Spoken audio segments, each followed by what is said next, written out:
Flat Earth Debate, Uncut and After Show. I'm your host Nathan Oakley, and if you are new to this channel or you've not done so already, then be sure to subscribe, hit the bell notification icon and join button if you'd like to become a Nathan Oakley 1980 channel member and keep up to date with the Flat Earth Debate. If you would like to support the channel, there is a super chat that runs alongside each of these shows while they premiere, and there's also a Ko-Fi, Patreon, crypto and thanks button in the info box below the video. Speaking of Patreons, I'm going to do a quick shout out to all of you who do support me on Patreon. So a massive shout of thanks and appreciation to Cannabear, Gary Hughes, Measured Flat, Chris Wouters, Mr. Amish, Sensual Goat, Mitch Kennedy, Rod, The Name's Burley, Todd Wazzle, Jason Hornsby, Flat Earth Travolta, JMails24, Unimento, M926, Endless, Golden McKinnon, Retro Bill, Level Plain Poem, Michael Kahn, John Kays, Patrick Gunnels, Banter, Mel B. Styles, Hairy Blade, Mobile Max 777, Rob W, Del West Watson, Unbelievable Productions, Blue Ridge Ranger, Abraham Mohammed, Skeptic 936, Life is Short, Texas Mike, Chow Yun Cat, David Wayne Foster, and Dank. So another massive thank you to all of you for supporting me on Patreon. Now I will hand over to whoever is in Discord and Google so you can enjoy their dulcet tones while I set up for today's live show. In the past, to describe this, and you know that, right, Righteous? You found that in your Bible, not Bible. Well, it was in a say, dictionary definition, actually. yes, Not but necessarily. yeah, but in your what's the Bible thing you use on your computer called? The eSword app. In your eSword, right? It linked ether with something heavenly, right? I forget now. Wasn't that in the dictionary definition though, like Strong's definition, or? Oh yeah, but I'm saying it's a word that was used and it's interchangeable with firmament and heaven and the sky. I don't know about that. You're gonna have to show me. We're gonna have to No, look over that stuff. I thought you and I looked at that before. Oh, you We wouldn't looked have at it briefly, but I would have been really. I'm saying, well, I thought from what I recall, I thought it was just what somebody said in the definition, what they thought the definition of a word meant. I could be mistaken, but that's why I said show me again. Right? Oh no, I'm not. I don't have my. I'm not at my computer now. I'm just on the roof down at the market. If you have it there, if you go into no, because I gotta go soon. If you want to talk about this, maybe we could talk about this another time. But I gotta go soon, okay. and I want to just give a sound test with Nathan before I go again. Okay? Oh, okay. Sorry, I didn't realize anybody else was here. Okay, I'm gone then. Well, I just wanna sort this out before I go with Nathan quick. Nathan, could you give me a mic check? Check. Yeah. Yesterday I noticed there was still a little bit of a sound issue, like when Brian was talking. So it seems like I'm not sure if it's still something going on, but I didn't want to disrupt the conversation yesterday, so we can always do these sound checks in the early morning. Tomorrow you're going to politics, so I was wondering. I just wanted to double check. You got everything turned, like you got for sure Chris turned off, because it sounds like it sounded like that Chris thing was on, but you for sure turned it off, right? Chris audio noise suppression. Fucking thing. Jeez. Pardon? I was going to ask you a question, and I ran over a baby duck. So. Oh, how delightful. I can't do that. Fucking do that. I can't quite make out what you're saying, but it sounds like you're swearing. Please don't if you are. Yeah, no, I said I was going to ask you a question, and then I went, oh shit, because I ran over a baby duck. Yeah. I don't know if you could hear that. Yes. Well, duck is better than you know what. Well, go on then. What did you want to ask? I mean, at least it wasn't a puppy, I guess. We could discuss this. I mean, this is almost as good. What did you want to ask? Oh, I was going to ask, have you ever, you know, I don't know, maybe ventured or been curious, what's the mechanism for perspective, right? So like perspective is not in the eyeball, like the camera mimics the same thing where things ramp up from the, from the bottom and then from the top. Like what's the mechanism that does this? It's kind of Angles. insane. Yeah, just Angles, the angles. basically. Just angular resolution. So that's dependent on a few different things. More importantly than anything is the lens. So you can calculate the point that you'll be unable to resolve an image with the Rayleigh criterion. But that's all you're really talking about, angle relationships. So I was lucky enough to have one of my, he's still a Patreon actually, Life is Short, go through how basically our perspective works, how our eyes work, how lenses work, specifically with relation to how the deck is involved. So the deck is the biggest limitation to our view. If we're close to the deck, that limits your angle from the horizontal down. Yeah? So if you're looking at something in the sky, you've got an almost infinite angle to it. Yeah, 100%. Yeah. But Just you the haven't angle. if you're I mean, looking that's not, if you're looking across the deck. So that's specifically what he focused on. But with other comparisons to make it more obvious that it's not just the deck, it's just a limitation to your view. So if it was the ceiling, the same thing would happen. You know, if you raise up towards a ceiling, then instead of the limitation being from horizontal down, it's from horizontal up. But you still get the exact same effects, things disappearing from top first, if you will, when you're raising a camera against the ceiling. So all of the effects can easily be broken down and described, and Life is Short did a really good job of it.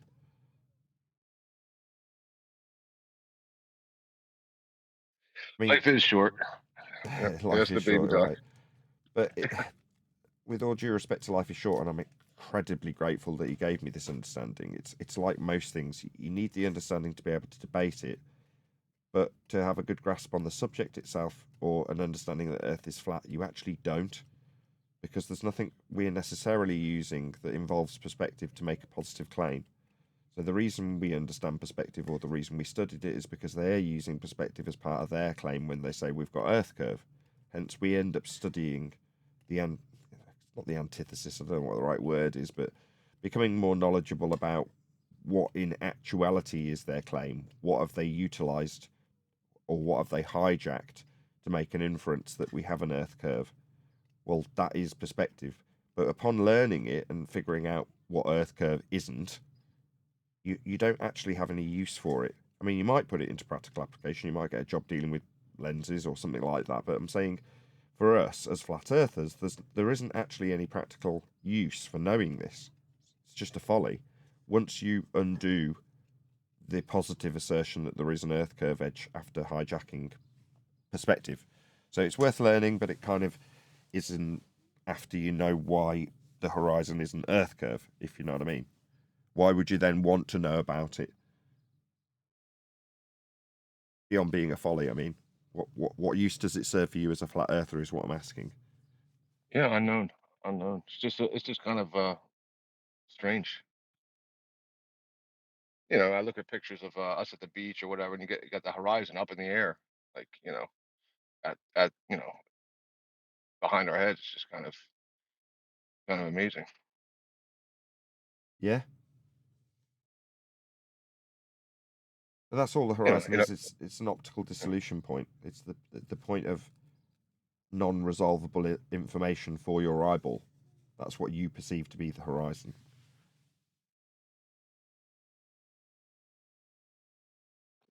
Years and years ago, Nathan, when you used to say about a standard non-projection holographic hyena, but whatever you say, when you said the hyena thing, I spent months and months trying to figure out what you meant by that, and then later on you explained the reason why you said hyena.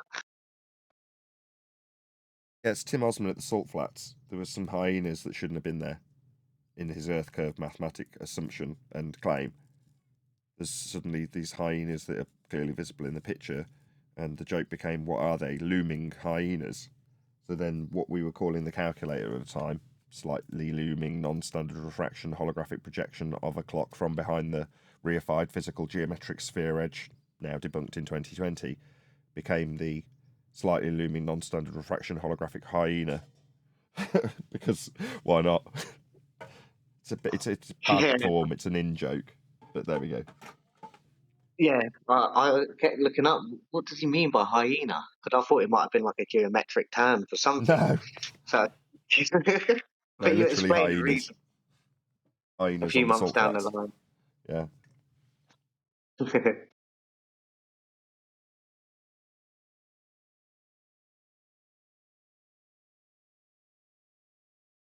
I was typing hyena projection. I can misspell hyena and stuff like that. Oh, to see if it was actually just a term that sounds like the animal but is actually spelt differently and means something else to do with diffraction or something. Right. Yeah, exactly. Kept typing all sorts of things. What does he mean, hyena? Figured it out at the end.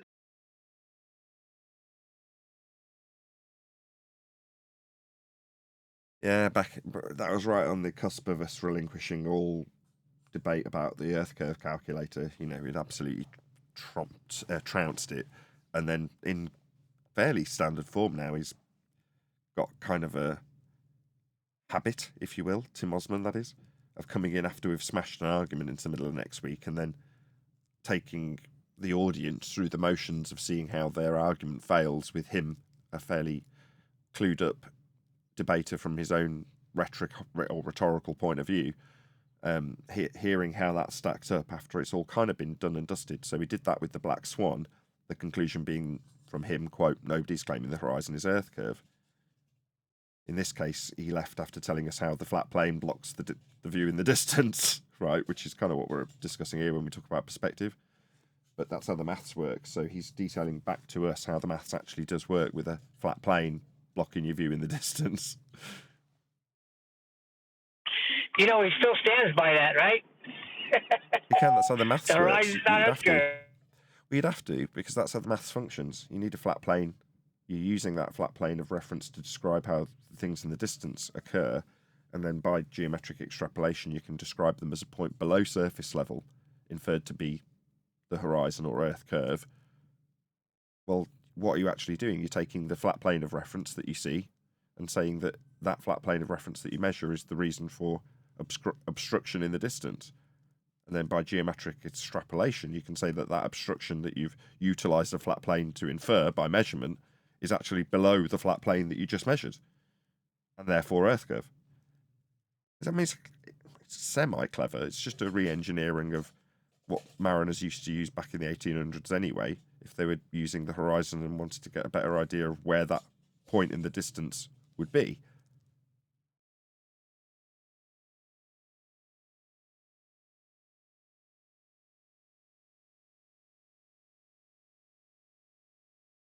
Yeah, Timmy claiming that and then bringing pictures with it. I don't know. It's very strange. It's a bit of a one-trick pony. He's come in with the same evidence for about the last 5 years.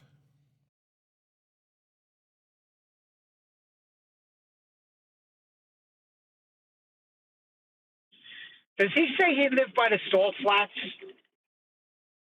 I don't know. That's it. There's something under. Why is what was he saying was underwater? I don't know. Buildings? Yeah, that's his. Yeah, something like that. That's his proofsy right there. That Earth is curved. Because he even said, "I have pictures proving a sphere."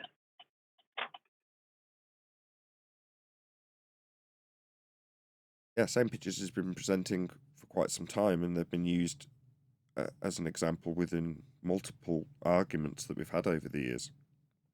So at least he consistently brings the same standard of evidence for us to pull apart within the confines of whatever argument we're having, be it Black Swan or celestial navigation or elevation angle measurements for R values, Earth curve calculations, whatever it is he brings them up with. We use whatever the current argument is to smash him into the middle of our next week, and then he comes back a year later or 2 years later. Yeah, but isn't that affirming the consequent? Isn't that like he's putting himself on a sphere and saying that this can only happen if Earth is a sphere? Yeah, most of their arguments are affirming the consequent.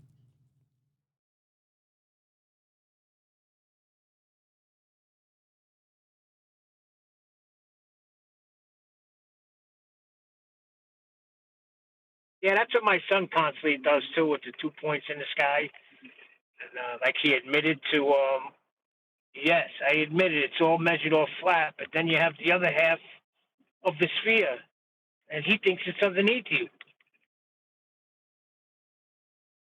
Yeah, you can map it all out flat and then sandwich one of the two maps antipodal from the other to map out the stars in a sphere shape around antipodal flat maps. That is actually their globe model. They just don't know it. John's been pointing that out recently. I find it hilarious. Especially his first gambit into this was to point out that the eclipse they claim the flat earthers should be standing by with the pizza pie straight line through the moon as an eclipse. It's like, well, actually, that's how your model would infer the world works, because you're deriving flat plane measurements for the latitude system and then putting that into a sphere-shaped model through conversion. But the actual measured surfaces that you're implying cause the eclipse in an orbital motion would be flat. So that's actually their claim, as weird as it sounds. Like most things they strawman us with.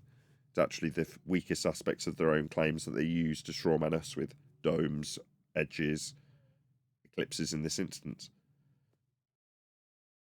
Oh, you're talking about the minus sign that he was talking about. That looks like a minus sign?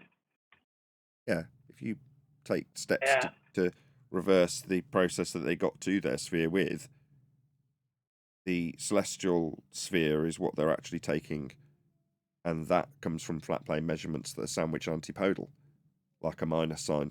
Because if you then put those mathematical measurements of the flat surface into orbital motion and don't convert it into a sphere shape, which you can still do, they're the same measurements, right? The same angles. Then you end up with a flat plane pizza pie in a sky vacuum orbital motion, giving you a minus sign on the moon. That is their model. They've just told us it's ours. Crazy. They've told us it's ours. It's not.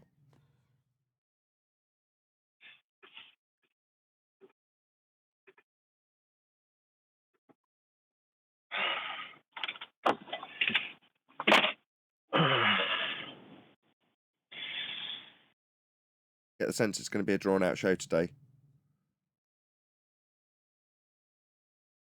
Not a busy news week, as they might say. No one's up in arms about any particular interview or video or claim that some news to the scene flat earther, anti-flat earther, I should say, has made. Clearly not. Slow news week, huh? No, everybody's always late. Look, nobody's here. Go on, Mush. Good morning, gents. Nathan, how about that vid I told you yesterday? It came out this week.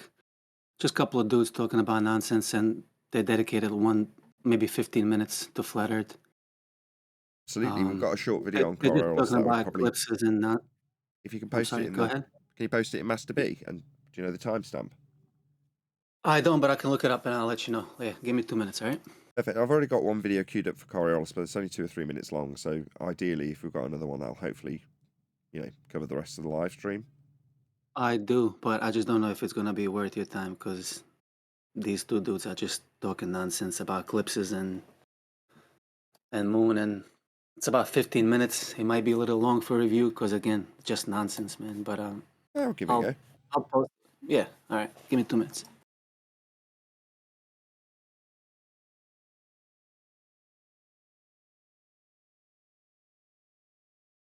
Do I need to do my compare bit? Like the warm-up act before the live show. Get you all enthused.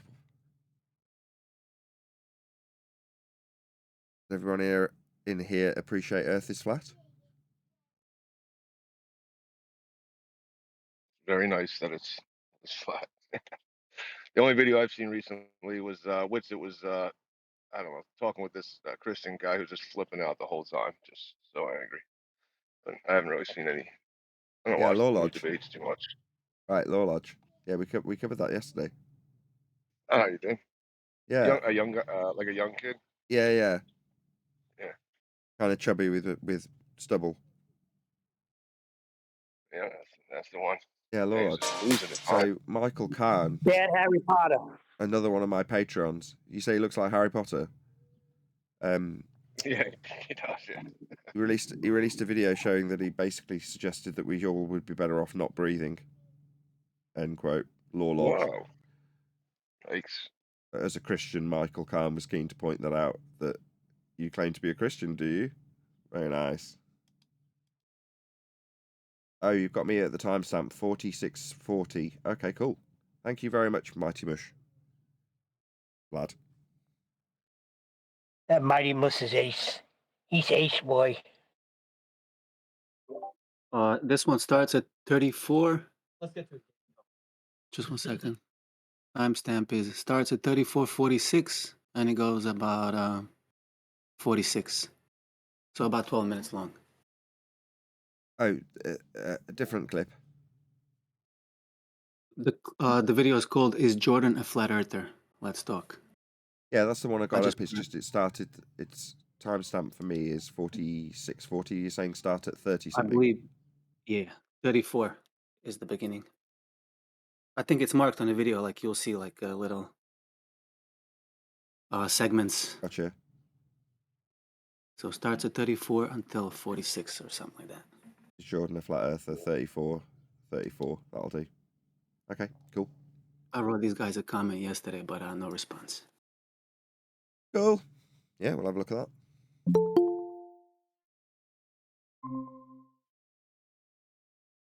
Ah, Brian, perfect timing.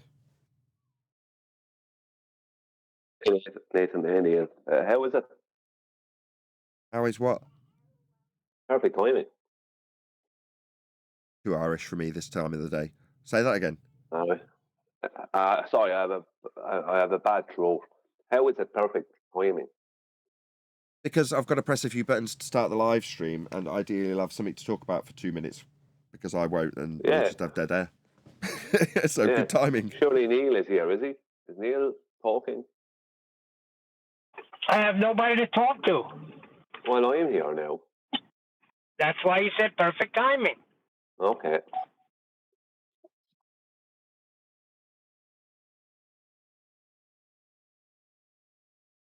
So, Brian.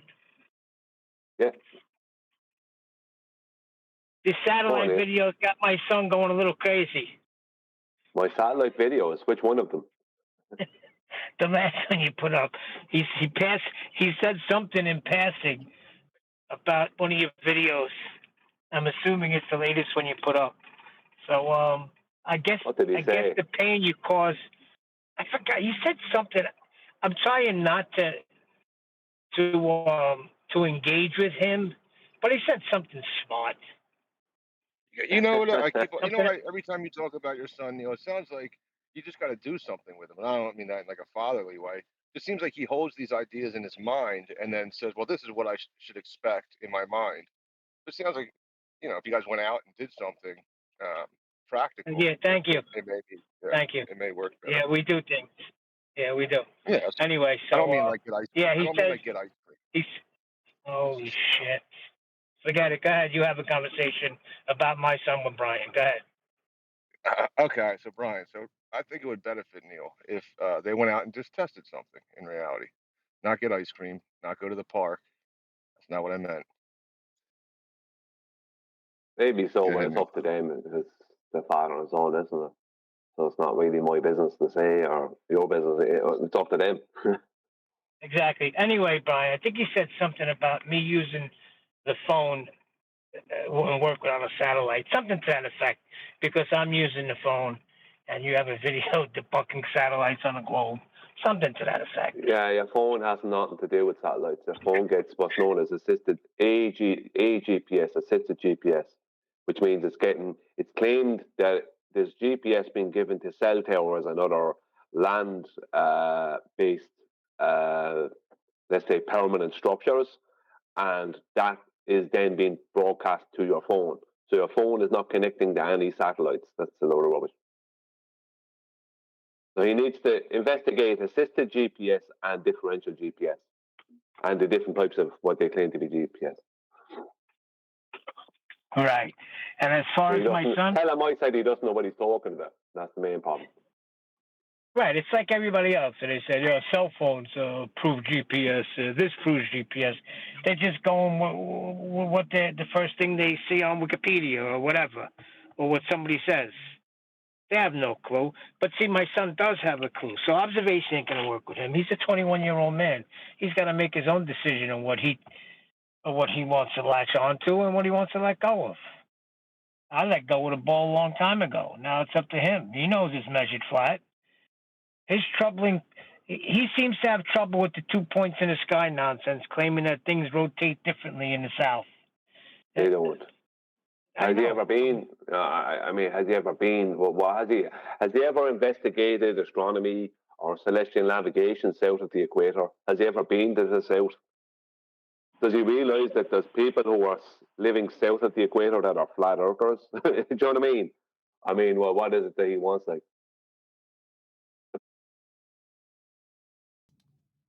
Good morning, folks. Hello, Nathan. Good afternoon. Good afternoon. Cheery lot. Got a couple of videos to actually cover today. We haven't covered a video for about a week, although we'll still do some housekeeping questions. Hopefully I'll pick one that I haven't done in a while. Any single viable hypothesis from any of the fields of astronomy, cosmology, or astrophysics?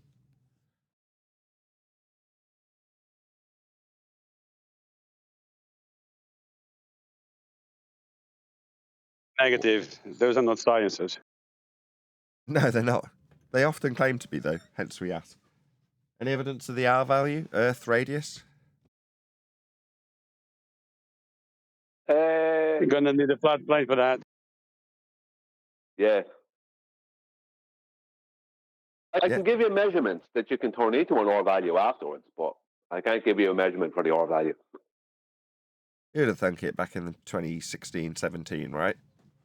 Back at the early days of the debate, we were debating about having Earth curve calculations, and those Earth calculations were based on what we described as a begging the question fallacy of an R value, and it isn't. It's got to be able to back engineer into the actual angle measurements to the stars when you make them on the ground. So therefore, it's not begging the question fallacy, it's very much measured with respect to the flat plane and the angles of the stars that create that R value. So begging the question's selling ourselves short in terms of our understanding of where that value comes from. And where does it come from? A measurement of a flat Earth.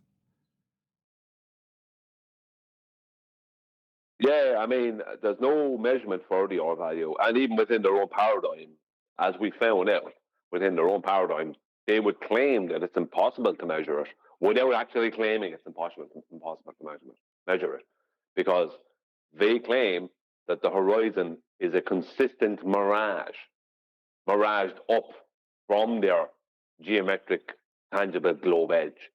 So that means it would be impossible to measure the radius of the globe Earth, even if we were on the globe Earth, simply because we can't see the globe Earth to measure it. You know what I mean? That's it. That's just the truth. Sure, but the actual mathematics for calculating out an R value, as is the case with Al Biruni on screen now, he's got to get the height of the mountain, so he does trig with respect to a flat plane and the height of the mountain. And then once he goes up the mountain, he's got a eye line, which is the top horizontal line in this diagram, and that is eye level. So eye level is parallel with surface level, and when you point your line that's A to C at the horizon having risen up, as in gone up the mountain, you can claim that because the horizon is now below your position, that's a dip angle measurement. The suggestion is that when you measure to the horizontal plane of reference, the inference is that it's actually a geometric physical point below surface level. So although Brian's correct in his assertions that there is no physical geometric tangent point horizon in physical reality that we could ever actually reference, Al Biruni's claimed to have measured it after deriving the height with a measurement of a flat plane for the height of the mountain, and then with a mathematical conversion, that's the differential between surface level and eye level, infers that there's a geometric horizon, physical, tangible with a straight line to it, non-refracted, to derive R. So you need quite a few flat planes and horizontal eye levels with it in order to get to the point where you can suggest that you can extrapolate out an R value after measuring a flat plane. And that's precisely what Albruni is doing in this diagram. They just don't show you the second plane of reference. If it was just the height of mountain measurement, they'd show you the plane of reference that is surface level, also sometimes referred to as a tangent by globe believers. Well, that surface level is the level that they're going to be calculating the difference of with eye level once up a mountain that you know the height of because you measured it off a flat plane. I think I've laboured that enough.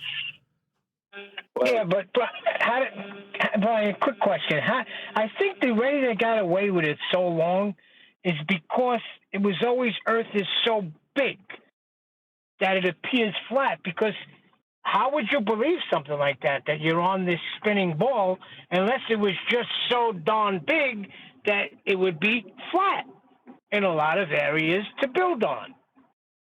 Is that how they got away with this?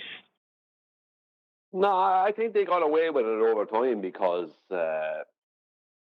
they were claiming tangents without having any geometry. If you understand what I mean. As soon as someone says tangent, they're pre-assuming there's a geometry.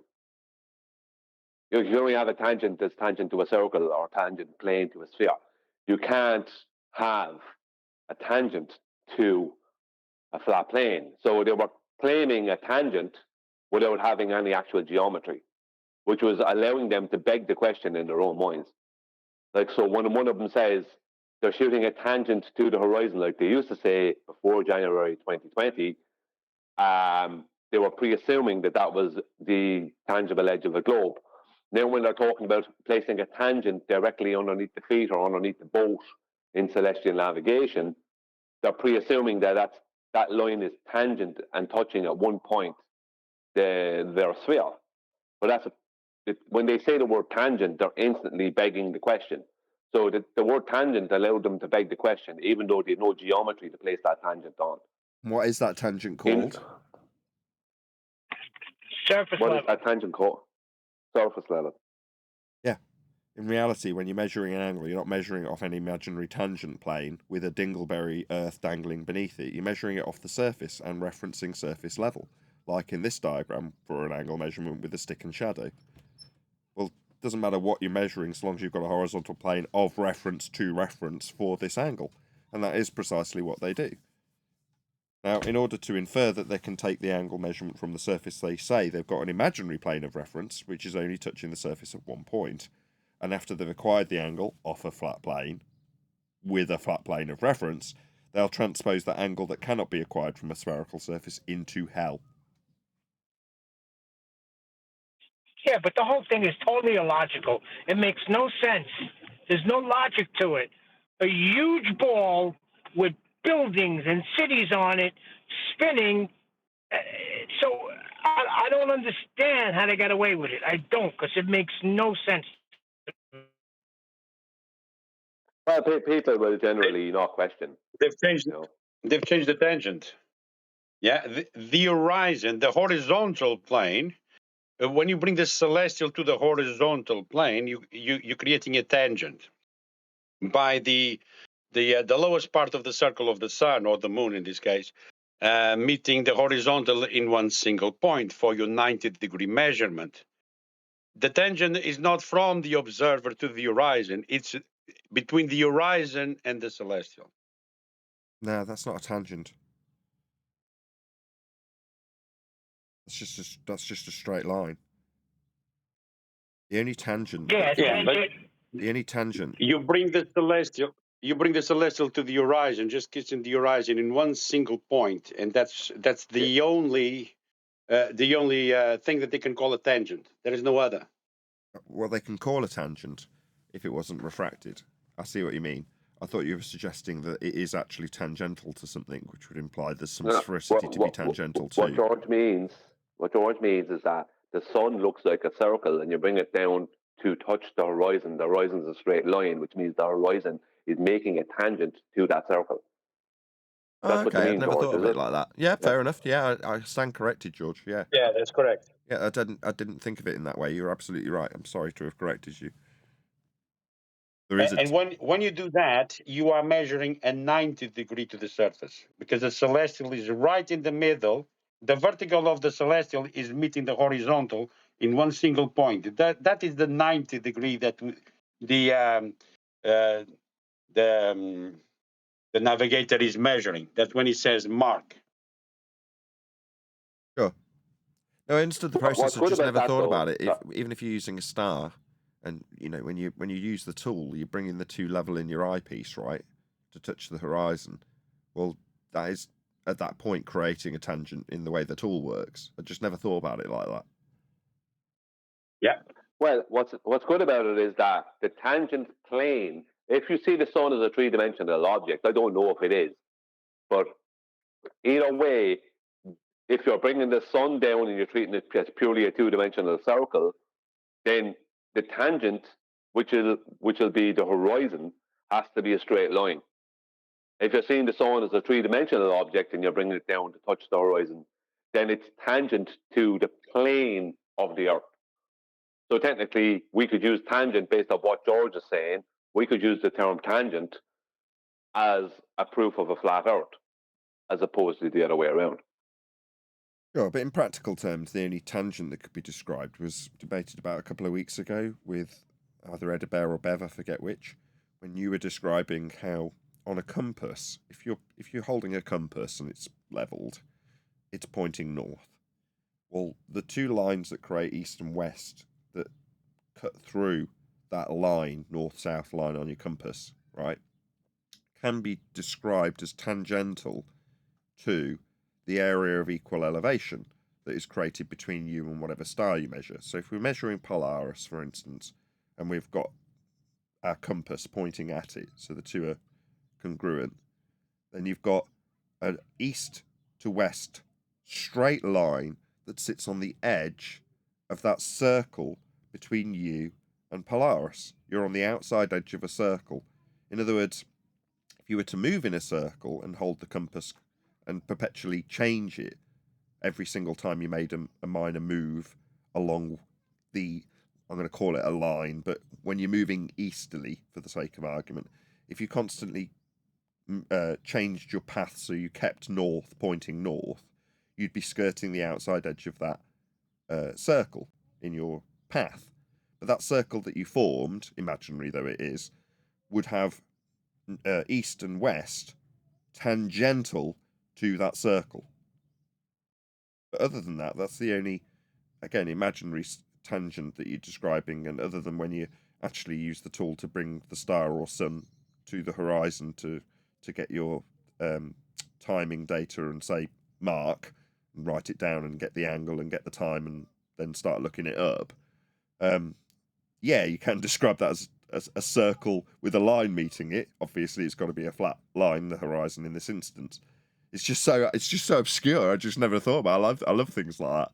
Right, the circle of the sun's meeting the straight line of the horizon. Therefore, you could describe that as the circle being, or the horizon being tangential to the sun. Love it. Yeah, but it means the horizon has to be a straight line then at that point. Yeah. Oh, of course. If It wouldn't be a treating the tangent sun otherwise. as just a circle, if you're treating the sun as a sphere, then the whole Earth, the whole of sea level has to be a plane, horizontal plane.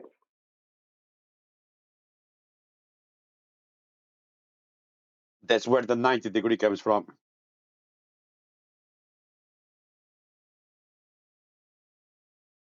Yeah, it's because you have to remember, what are the ballers? George, you'll attest to this. What are the ballers always trying to deny?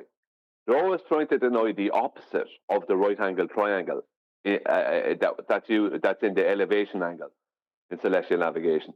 Because all elevation angles are right-angled triangles because you're measuring a vertical angular height. That's what you're measuring, right? But they're trying to deny the straight line up and down that's being measured.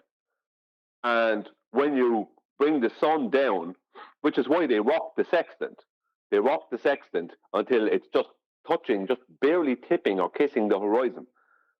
right? And then they go mark, because that means they have the time and they have exactly that 90. They know they have it at exactly 90, which means they've just established that opposite of that right angle triangle. They won't be using trigonometry when it comes to the celestials, right? They'll do a different process, but they'll still be establishing that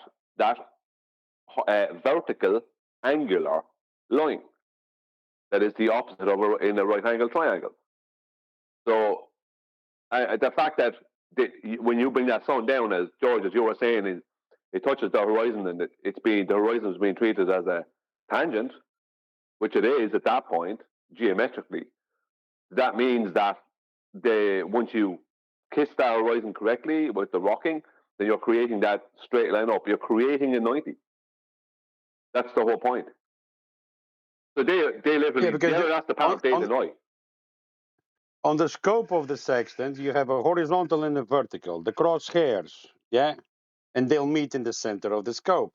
So the horizontal of your crosshair needs to be parallel to the horizon, and the vertical of the crosshair, the sun or the celestial, needs to be right in the middle of it, yeah?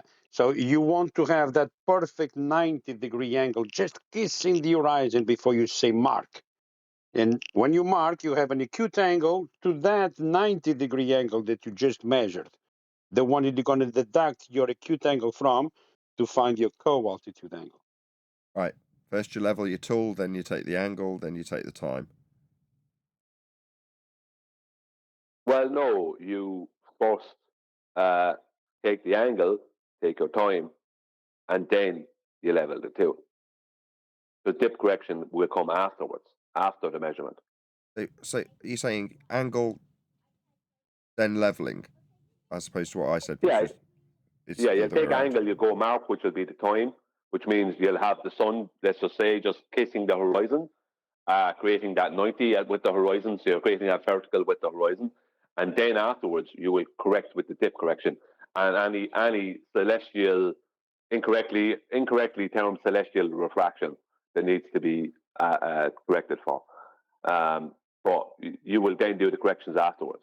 So you measure first at port, your height of eye, then you measure using the horizon, right? When you put say mark, which is your time, at that point you will have created the 90 with the horizon and a straight line through the sun, creating your vertical, and then you level with the height of eye, with the dip. You level then, creating your horizontal. So you end up with a horizontal line between the boat and the GP of the sun, and a straight line up as a vertical angular height. That's your vertical. And your angle to the sun obviously will be the hypotenuse. Yeah, we're dealing with a right angle triangle, like shown on screen now, albeit not with the sextant, but that's the principle of what you're doing. Through the eyepiece, when you measure the angle, you're essentially bringing the eyepiece, or what you're looking at through the eyepiece, to be on the same plane as the horizon after leveling your tool. Well, in so doing, by bringing it down, you're getting the angle. You have to do it again. In the tool. What? You're after saying after you level the tool. No, that happens prior to leveling the tool. The leveling of the tool happens afterwards. Am I consistently getting it in the wrong order? Yeah. I don't know why, because you know this, but it's just one of those things. We all have those things where we say it in the wrong order. I do with some things as well. Where the leveling of the tool is the dip correction, the height of eye correction, and that happens after you've made your measurement and established your 90 degrees. Oh, we're talking about different things. Yeah, I'm talking about just rocking the sextant. Well, that's not really leveling the tool. That's creating the vertical. The leveling of the tool would be the creating of the horizontal. What you're referring to is correct, but I'm just saying you could be picked up on that. Fine. Okay. It's a phraseology issue, because when I'm saying leveling, strictly speaking, what leveling would be, I'm glad I can detail this. This is what we originally argued about 3 years ago, right? Is you bringing yourself down to the surface that you're referencing, because you're above it. So you're not referencing it if you're slightly above it. Therefore, when I say leveling, I'm using the word incorrectly because that part of the process does come afterwards. Because the first time you corrected me, I thought, am I wrong? Because isn't he talking about dip correction, which I didn't mention yet? Well, I did when I said leveling, and you're absolutely correct. That terminology is attached to the dip correction, not to the measurement. So you're right, my friend. It's just one of those, like you say, sometimes you're not really paying that much attention to how the order of the phraseology comes out, as long as the information's correct. Yeah, it's just one of those things. I mean, what they're doing, you don't need to level the horizon; it's already level. You're not going to do it. You're causing a load of feedback, Matt. Was that Matt? Was it? But no, you don't need to level the horizon. You just need to make your 90, the sun making 90 by kissing the horizon with the sun or the celestial body, whatever.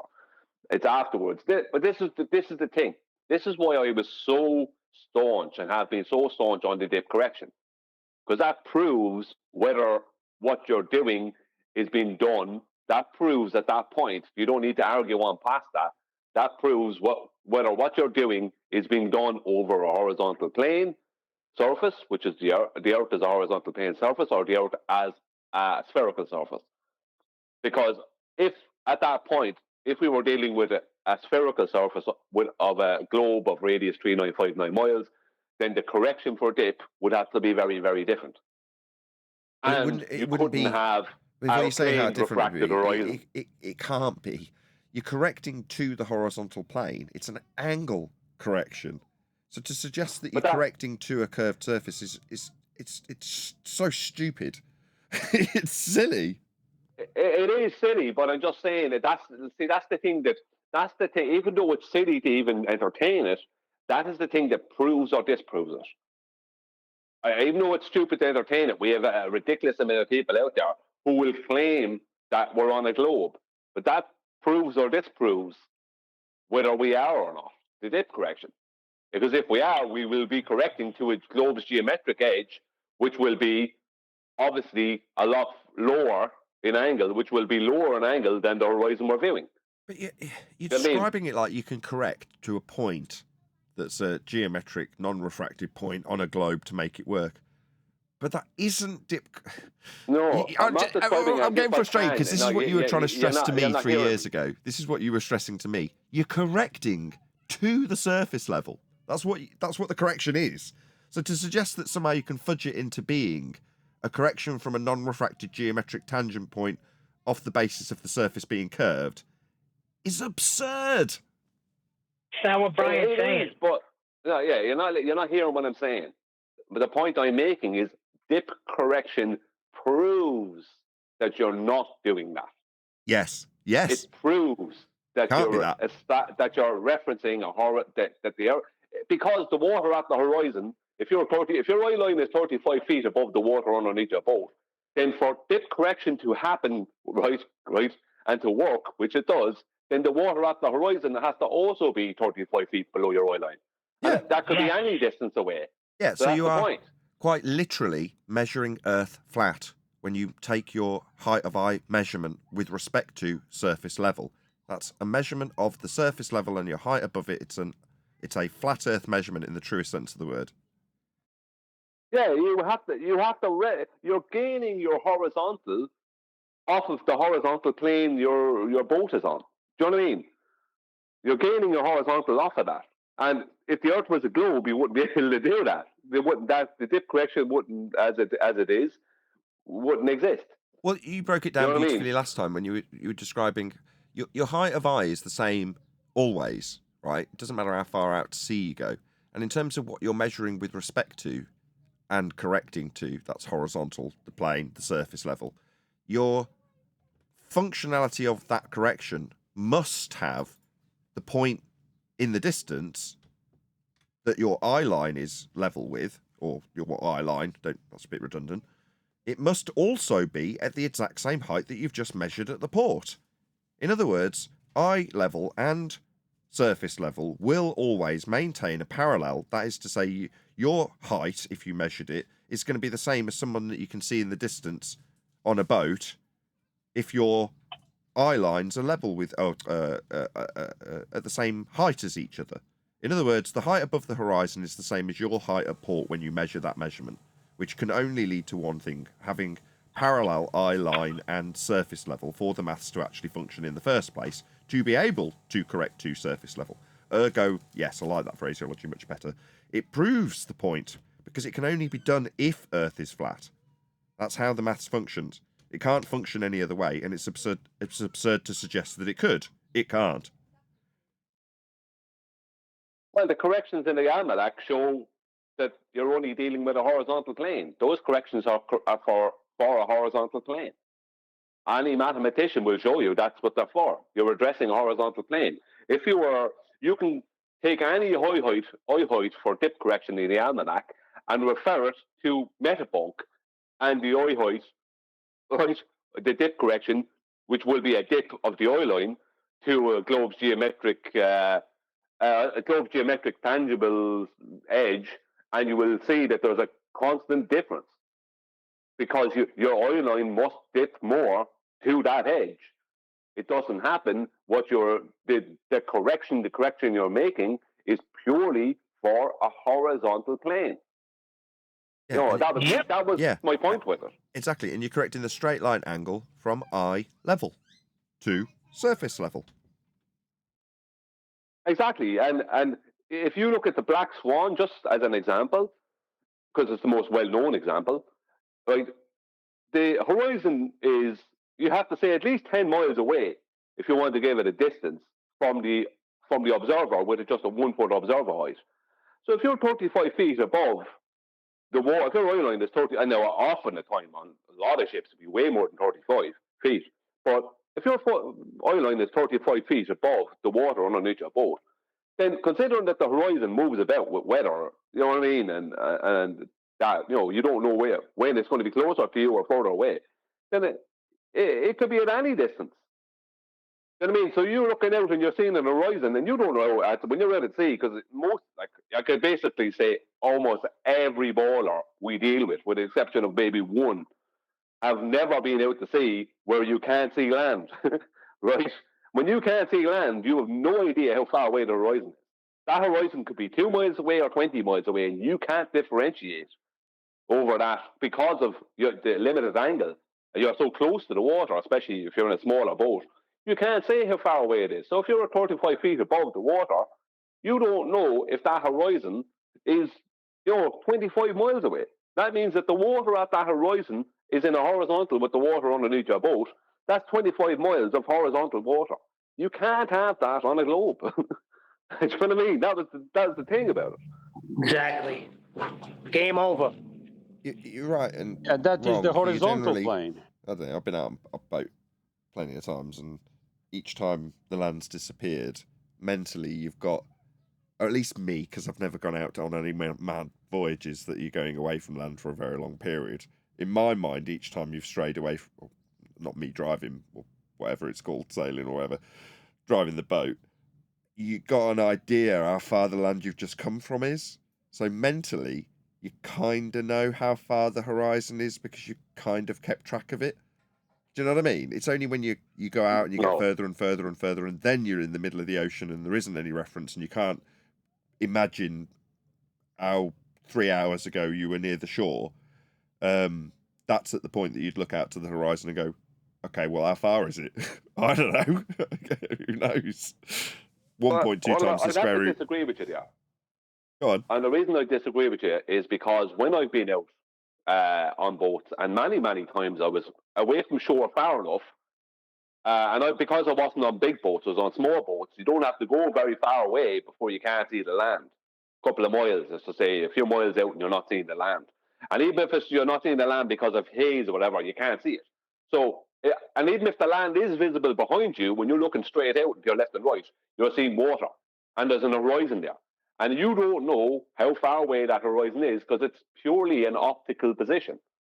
It's not a geometric point, and that's why they have to add in to their maths that their horizon is that the horizon we see is a constantly changing mirage that's miraged up off of their globe. And why did they have to do that? Because the horizon, when you're looking out to sea, you're looking at this horizon, you don't know how far away it is. Not Within a their hill maps, then. Not a hill blocking your view after all then. Sorry, I missed that. Not a hill then. We just hit. Not a hill called Earth Curve getting in your way then. No. So how can it be? Hills don't move around. This is the thing. Hills don't move around. The horizon does move around. So it's not a hill. It couldn't be. That's the end of that, isn't it? But they want to. Their latest one on their opposing side is to slip in the middle of a debate that the horizon is it is a globe edge with mathematical or with refraction, with refractive something. They'll throw into something like that. So they're claiming it is the globe's edge, but it's a refracted globe's edge. They say it's so the refracted. They blockage. say it's the refracted representation of the geometric position. Yes, refractive blockage. Isn't it? Yeah. That's what they're claiming. Yeah, like John's namesake. Debate, Yeah, that's John's namesake, isn't it? Refracted curvature. Just do a quick shout out to Brian Bender. He says, please discuss this short video live on how absolutely retarded it is what he said. It's a walking contradiction. I'll link it in the live chat. You won't be able to link it in the live chat. Now you're going to get it. You're going to have to maybe join the Discord server to get it to me, Brian. Thank you very much for the super chat. I don't know what video. If you can name it, maybe one of the moderators will look it up on your behalf and then post it to me in my Skype chat. So it gets internally filtered to me. Not that I'm suggesting you'd send something horrible, especially when you're spending $5 on a super chat to do it. So yeah, also we are going to cover a couple of videos today. So the first is going to be this one. I've just linked it in the live chat, which is Blimey Cow. Okay, fine. Yeah, please let them know at Nathan Oakley 1980 sent me. If you are actually watching live right now, right here, then do this now, as in go and click on the link that I've just posted in the live stream chat and let them know in whatever the general term that you can that we've covered their video, so that they have at least been made aware that we're critiquing what they do. And if they were to respond, you would hope, or I would hope, that they would put a link to my video and help us in the YouTube algorithm where we receive no love whatsoever from YouTube. Or very, very, very limited love. That's gone one notch above no love to very, very, very limited. So a slight improvement. But nevertheless, we don't get much love from YouTube. So hopefully they'd put a link to our video if they were to respond. And in the meantime, hopefully that call to action's given a few people a bit of time to actually click on the link, go to their video, let them know without any swearing, without any language that's going to get your comment removed, at Nathan Oakley 1980 sent me, so they can hopefully leave a link to my video if they do a response. Said that 2 or 3 times. Do you reckon that's given enough time for people to actually go and click on it? Hopefully so. Right, we're going to get into it. I sound checked the other video, but not this one, so we'll do that now. Hopefully it's all good and sounds okay. Finally the week. It's finally the week. So people are like, is Jordan, as they say, a flat earther? Does he believe in the flat earth? There's your first problem. So people are asking you about your belief. Yeah, you obviously haven't watched this show. Earth's measured flat. There's no need to believe in anything. The fact that your outgoing religion, if you are a flat earther, was based on belief in sphericity, doesn't mean that the juxtaposition of the new rhetoric is belief-based. It isn't. It's measurement-based. So there's no believing in flat earth. If people are asking you that, then if you are, you're not doing a good job. I feel like people would think that I would. No, Jordan. I come across as that. Do you? There's a lot of people that believe in it. There's a lot of people right now that believe that are. Yeah, and that's unfortunate. You know, we're on the Discord server tour currently, trying to explain to our compadres that you don't need to be exercising your beliefs in flat Earth because there aren't any. Earth's measured flat. It's not a belief. We're in a category error. Globe Earth is a belief. Globe Earth is a religion. That doesn't mean that the alternative is a religion or a belief. It isn't. In fact, the religion of heliocentrism comes from the flat Earth measurements we demonstrate to our audience. That would be to say, to get to the idea of being on a sphere, you first need to measure Earth flat. Are watching, and they genuinely believe that's a real belief. That's not like fringe. Okay. There's a lot of people that you wouldn't suspect that believe that right now. Okay. What the hell does that mean? That Yeah, it's a real if belief you're the that flat it's not, earther, you don't have to believe. not fringe. It's a real belief that isn't fringe. What the hell does that mean? Anybody fill me in on that jargon? They're a bit younger than I, so maybe that's jargon I'm just unfamiliar with. Fringe means on the outskirts of something. Real belief. That's an oxymoron, isn't it? Hold on. If it's a belief, it's a belief. Well, it's a real belief. As in what? You can demonstrate that people hold the belief? I don't get it. Maybe I'm missing something. Then it's not a belief anymore. If it's real, then it's no longer a belief. No, it's Can you like me measure the saying belief? there are genuinely people out there that believe in unicorns. And you're like, nah, no one really believes in unicorns. And I'm like, no, it's a real belief. I haven't delved into this deloved too much. Like, I know the basics of it. I've heard people that are like, you really can't disprove it. And I'm like, so let's put it this way. You remember It's not on me to disprove this. they're like, okay, You say it's not on him to disprove it. I mean, you can believe in whatever you like, but if you're going to start debating about it, then you're the positive claimant in the case of the outrageous claim, the extraordinary claim, that we stand on a spherical surface hurtling through a sky vacuum in violation of natural law and the measurements of Earth itself. So you are in the positive position to defend that. with the solar eclipse that happened, from what I understand, the flat Earth people are saying, well, we really on like a flat Earth, and there's a sun and a moon that are the. No. I mean, I don't have a positive claim about what causes eclipse beyond the measurements and documentation through the ephemeris of the patterns that we can track. Well, the patterns aren't proof of anything. Like saying, I've got a prediction that we're going to have midday just after 11:59. It's like you can see patterns in the sky and you can track them. That doesn't give you any predictive capabilities beyond recognition of patterns. So it's not scientific. And having an idea of what the eclipses will do and then describing them with respect to their angle relationships that I've just described, converted into a spherical idea and a model of heliocentrism, doesn't mean that we're standing on a sphere, because the idea we are standing on a sphere comes from measurements of Earth flat. So it's preposterous to actually reify the heliocentric model beyond its original intended purpose, to give you better predictive capabilities of the motions of the stars. To suggest that that model, once reified into existence, suggestive of us being on a ball-shaped world moving around the sun, is utterly absurd and defies the original measurements that those calculations have come from. So when it's put into this position where it's suggested that flat earthers say that blah, blah, blah, blah, blah, and globe earthers who use a flat earth measurement to infer sphericity and orbital motion suggest that we've got occultation. Well, your suggested occultation came from flat earth measurements, so I'll take that as a win. What's that? I've got to make a flat earth claim about it. I just did. I used yours. I just showed you the origins of yours. So if you're going to claim heliocentric wins with things like orbits and eclipses thereafter, I'll say, well, your orbit derivation came from flat earth measurements, so if you're going to call it a win, it's a flat earth win. You now trying to stack it up in false dichotomy to suggest that your actual use of flat earth measurements to suggest orbital motion has the side of false dichotomy on your side for being a globe proof isn't.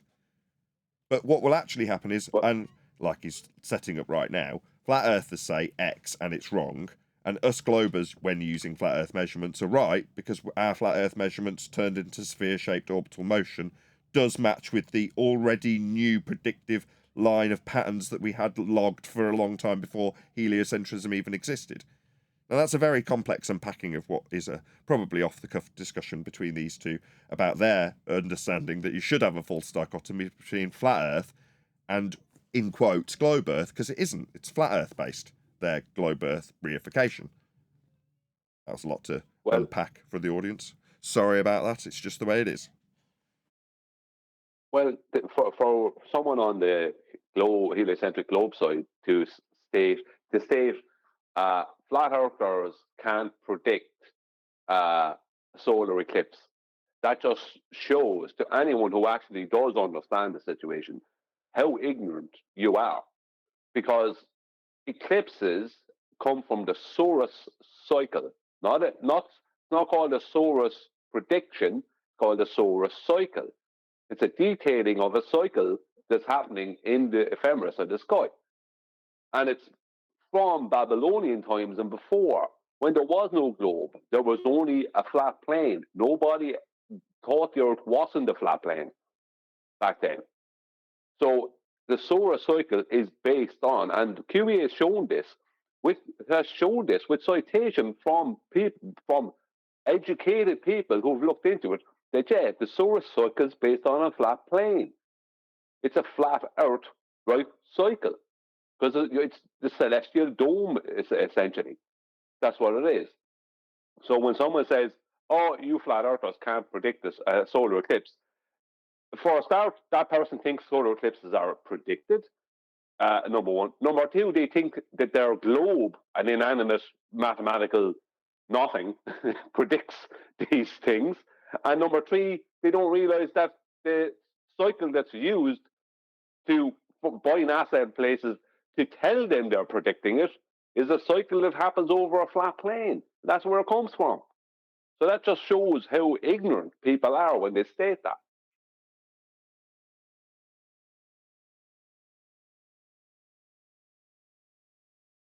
Exact same size, and they go around on the exact same axis, and they just perfectly cross over each other. And that's like... You'll need a flat Earth for that axis. What, 90 degrees to the plane of reference, perpendicular? You need a flat Earth for this. We're not long into their waffle, and we're into flat Earth being used. Shocking, innit? It's not like me and Brian just went through the process. In their minds, when they use words like that, they don't know that they need a flat plane for them. They just hear it and think, oh, axis, that's what, a line through a sphere? No, it's a mathematical description of rotation with respect to a plane. That's where you get your axis from. You'll need a flat plane in the mathematical description that you're appealing to. I'm not suggesting the validity of that mathematical appeal. I'm suggesting that you will need a plane of reference to describe it. So factually speaking, you need a plane to describe your axial rotation. Now, you don't know that. We do. Please share the show. Just under 100 people watching. Be good to get a few more watching. Smash that share button. It's only 2 clicks and you can get onto your favourite social media outlet. Be it Bebo or MySpace, whatever you That's use. the solar eclipse. Instead of it being like, the moon is whatever, how many? 9 million miles away, and the sun is like 98 million miles away, something like that. It's just, I'm not going to mock him for his ignorance of his own mathematical derivations of flat plane measurements of radial values with use of Polaris to extrapolate out a distance of 9 million miles to the moon and 10 million to the sun, did he say? I shouldn't mock him. He just doesn't know. I mean, why would he? He's a normie. He's been raised with the idea that he's standing on a sphere and that's all he's supposed to know about it and that's all he needs to know about it, so he hasn't given it much thought until now, and he declared that at the early start of this little tete-a-tete between the two of them. Their ignorance of it is perfectly on show for everybody here. But why would you know the distance to the moon? Right? And why would you know that to extrapolate out that distance, you first got to measure a flat Earth radial value to give you a circle of equal elevation with Polaris to derive an outside edge we call the equator, to then suggest that we pop three-dimensionally the 2D plane measurements of latitude into a spherical form. He doesn't know any of that. And why would he? He just plucked a figure out of the air because he's on camera and he's got to get through this garbage about flat Earth as far as he's concerned. But to me, it's like, okay, they are both equally unbelievable. So, like, why? That's not more believable to me that the Earth is flat and that there's two perfectly circular things that are perfectly going over each other. Like, why is that more believable? Because that's the problem, isn't it? We covered that right at the start, because it's not about what you can happily believe in. I mean, it's nice that we can see your bias also right there on your sleeve too, which is cool in a way, because you're saying, well, I'm being told I need to believe in something. Which one's easier to believe in? Well, this one's no easier or more difficult to believe in than the other one. If I want to believe that the Earth's moving around the sun and that's the reason for the motion in the heavens, then that's fairly easy to believe based on the fact I've been told it since birth. But simultaneously, if I describe two motions of lights moving above a pizza pie, in a dome, then that's pretty much easy to believe too. You're like, all right, so we're into a false dichotomy of which one you should believe in. No, both are measured flat.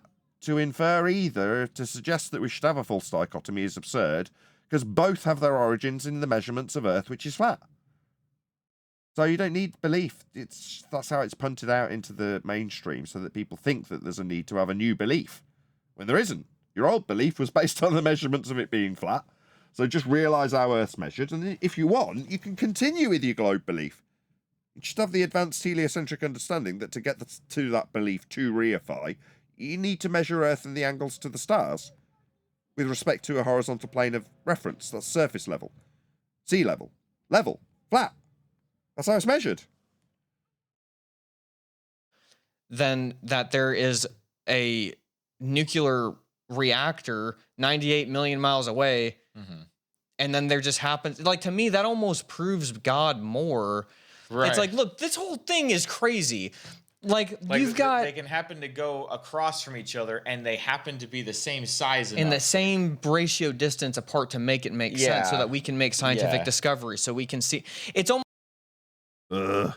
So, based on Keplerian extrapolations of flat Earth measurements of angles to stars, we're making scientific discoveries based on their suggestion that we've got the distance of Moon and Sun congruent with them being the same size in our field of view.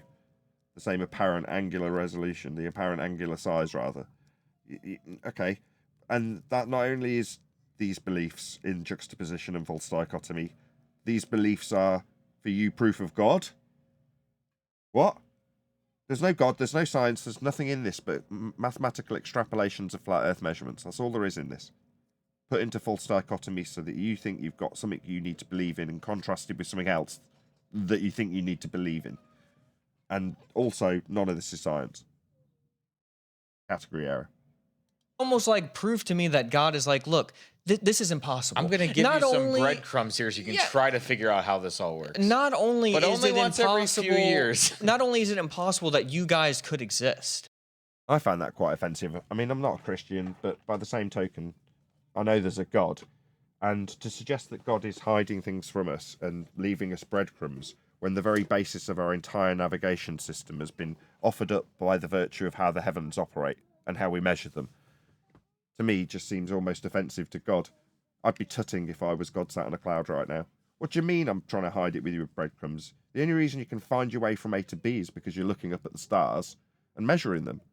You think I'm hiding stuff? Heaven forbid. You know exactly when that star's going to be over that piece of ground, and on the basis of that you can find your way around and not get lost. The majesty of the heavens is the reason we've got our maps, it's the reason we've expanded the territories, it's the reason we've got the new worlds. To say God's hiding stuff from us in that regard is utterly absurd also, as far as I'm concerned. God isn't hiding anything. Man is. God has everything right out there in the open. Men have hidden it, and they've hidden it with the globe. The majesty of the heavens used for navigation has been turned into a sphere. We measured Earth flat and navigated it quite happily for quite a long time. Then men came along and decided that they needed to control people. And then they started lying to them about their world.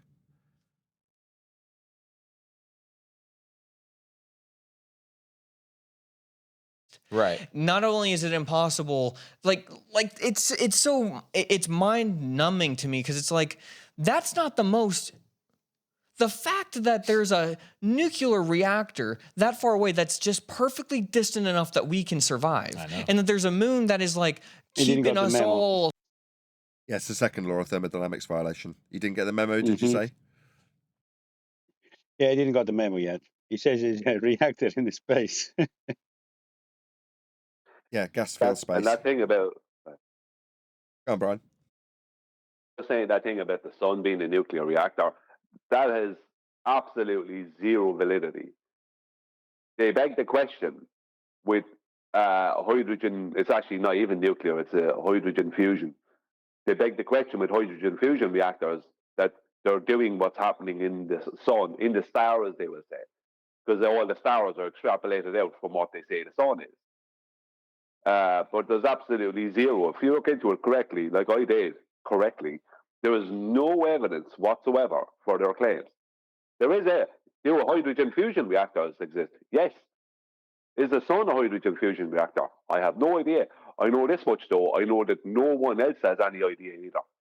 When you look into it, I won't go into all the details now because it's actually a bit of I could spend 7 minutes talking about it. But no, there's no evidence whatsoever that it has anything to do with hydrogen fusion. Yeah, but the current claim is that the sun is it's a gas giant, a physical gas that they can bounce radar from, an oxymoron. So yeah, he didn't got the memo. Yeah, it's a black He body needs we to can bounce understand. Stuff off, which is Yeah, just stupid. he And needs it's to also understand his model first before we can debunk it. and it's also a second law of thermodynamics violation. It's a gas giant not expanding into an area of volume available to it. It's utterly absurd.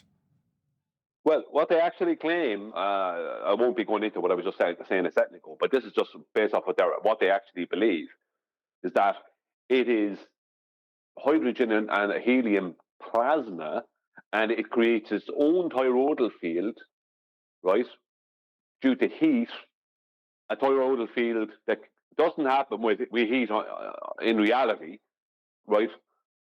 And this toroidal field keeps all the plasma on the sun or whatever. This is what they believe. So where did they get that out of? Because hydrogen fusion reactors use toroidal fields to hold the plasma in place because they can't use solid containers for the plasma because it's too hot.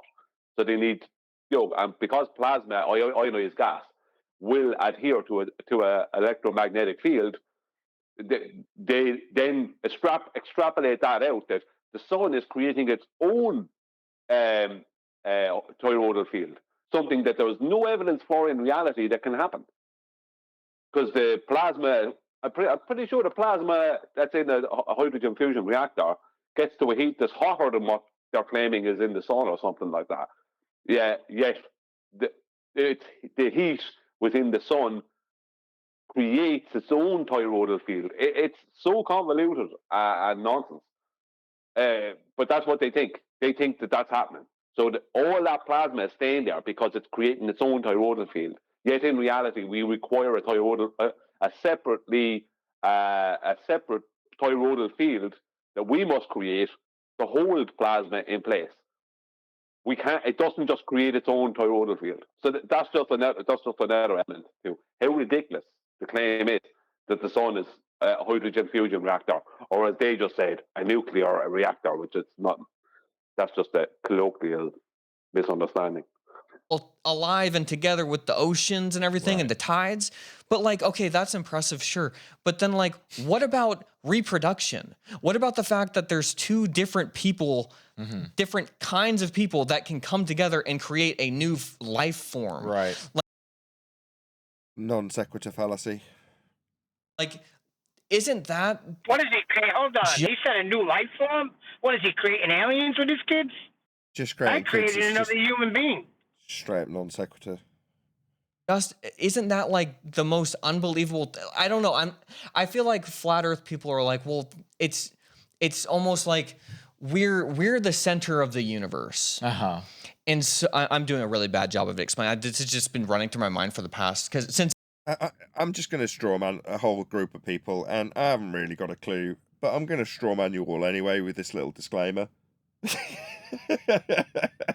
Okay, well, that makes everything good then. Let's hear it. Since the solar eclipse happened, all of this was like their arguments and stuff. Okay. So to me, it's like, it makes more sense to me that we're not at the center of the universe. Right. Oh, is that what they think? And correct me if I'm wrong, guy. I'm not making fun of anybody. Like I have thought about this a lot, and I'm very interested in what you think. It's something I have researched, and I love having conversations. If a flat Earth person came in, why is he bullshitting his audience?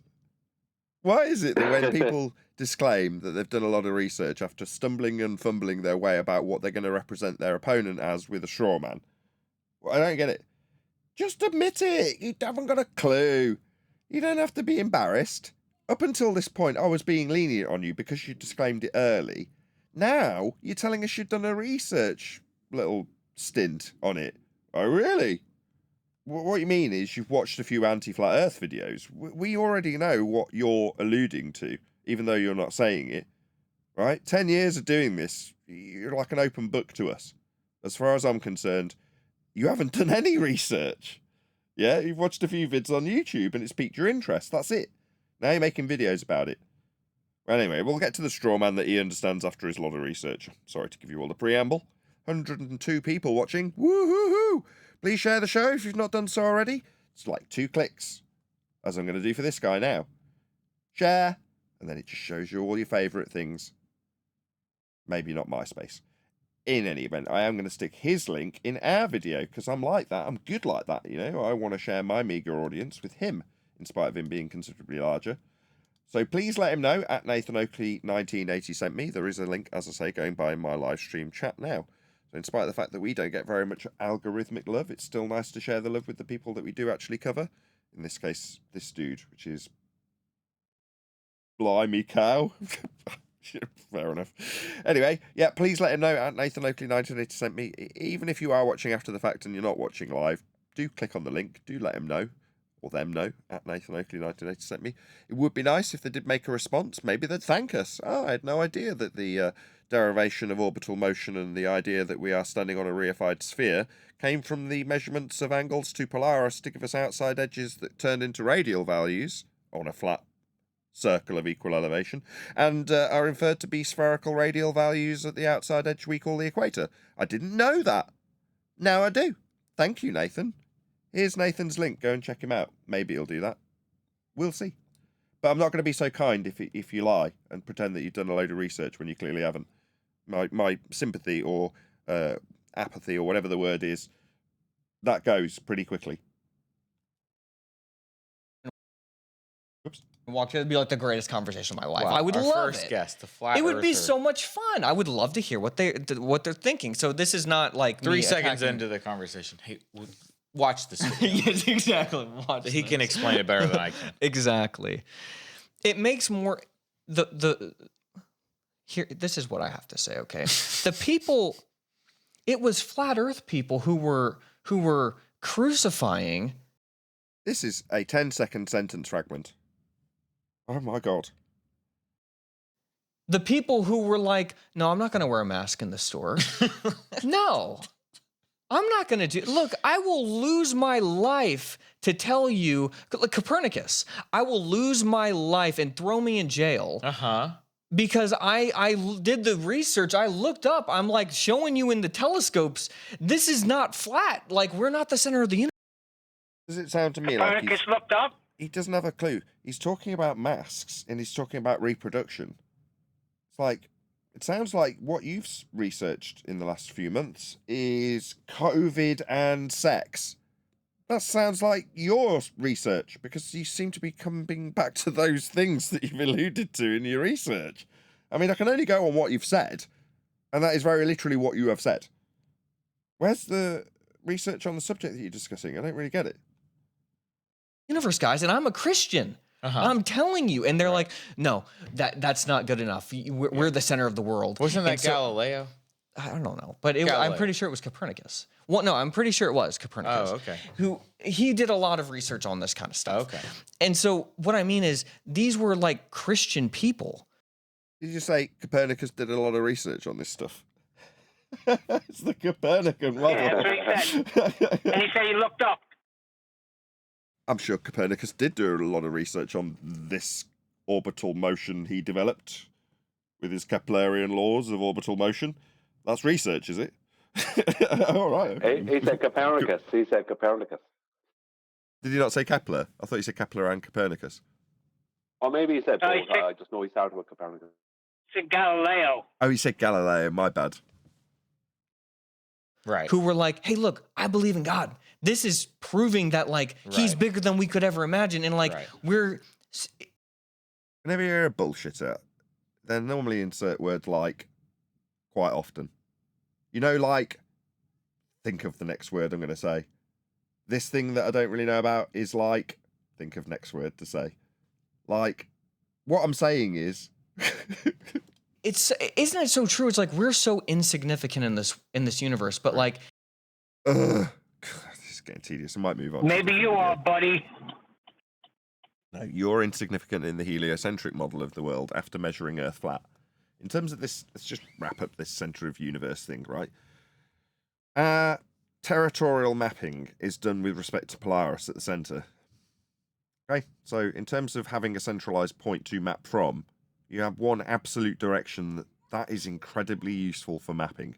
Having an absolute direction, like north, well, that is based on Polaris. And our entire structure for mapping and modeling the world that we know is based on that. Now, does that extrapolate out successfully into me inferring I know the parameters and extremities of our known existence? I'm going to go with no. Now, there are Muppets out there that will tell you that they can infer that and extrapolate out, and more power to them. They can have their beliefs too. But in terms of matter of fact, what we measure with respect to Polaris at the center. So our system is Polaris-centric. Now, if you want to suggest that Polaris is the center of our known universe, because you make those extrapolations, then that's your bag, not mine.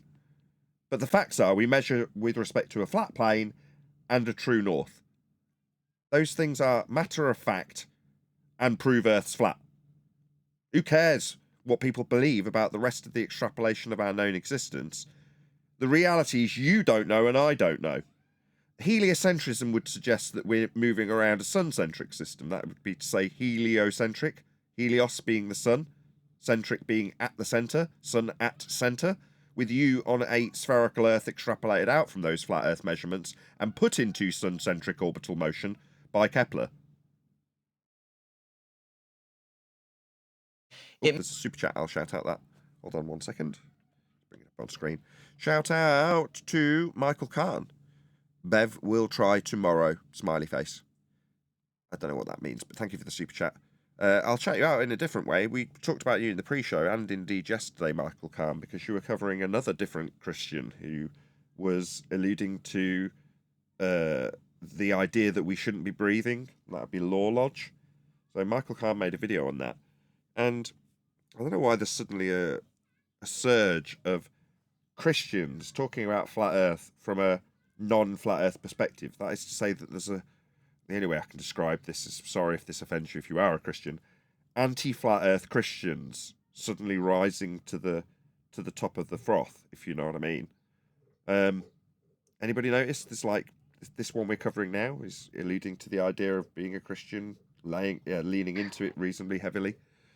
Maybe it's nothing. It's just the third or fourth time it's happened recently. I don't know if these people really are. I think they're just using that element because they know there's such a big Christian contingency involved in flat Earth, and they know it's such an argument within the Christian world that I'm sure there's Christian LARPers out there who are people pretending to be Christians, might be born into a Christian family, but they're not practicing Christian, and they're claiming to be a Christian and the globe out there to try and hold back the tide, basically. That's really what I see it as. Sure, no, I get what you mean. I mean, having been raised in a Christian family, and I'm sure you're the same, Brian, Catholic, no doubt for you. Was it Catholic for you? Yeah, Jesus, there was no if you were, the only Christians around here were the odd Jehovah's Witness. That was it.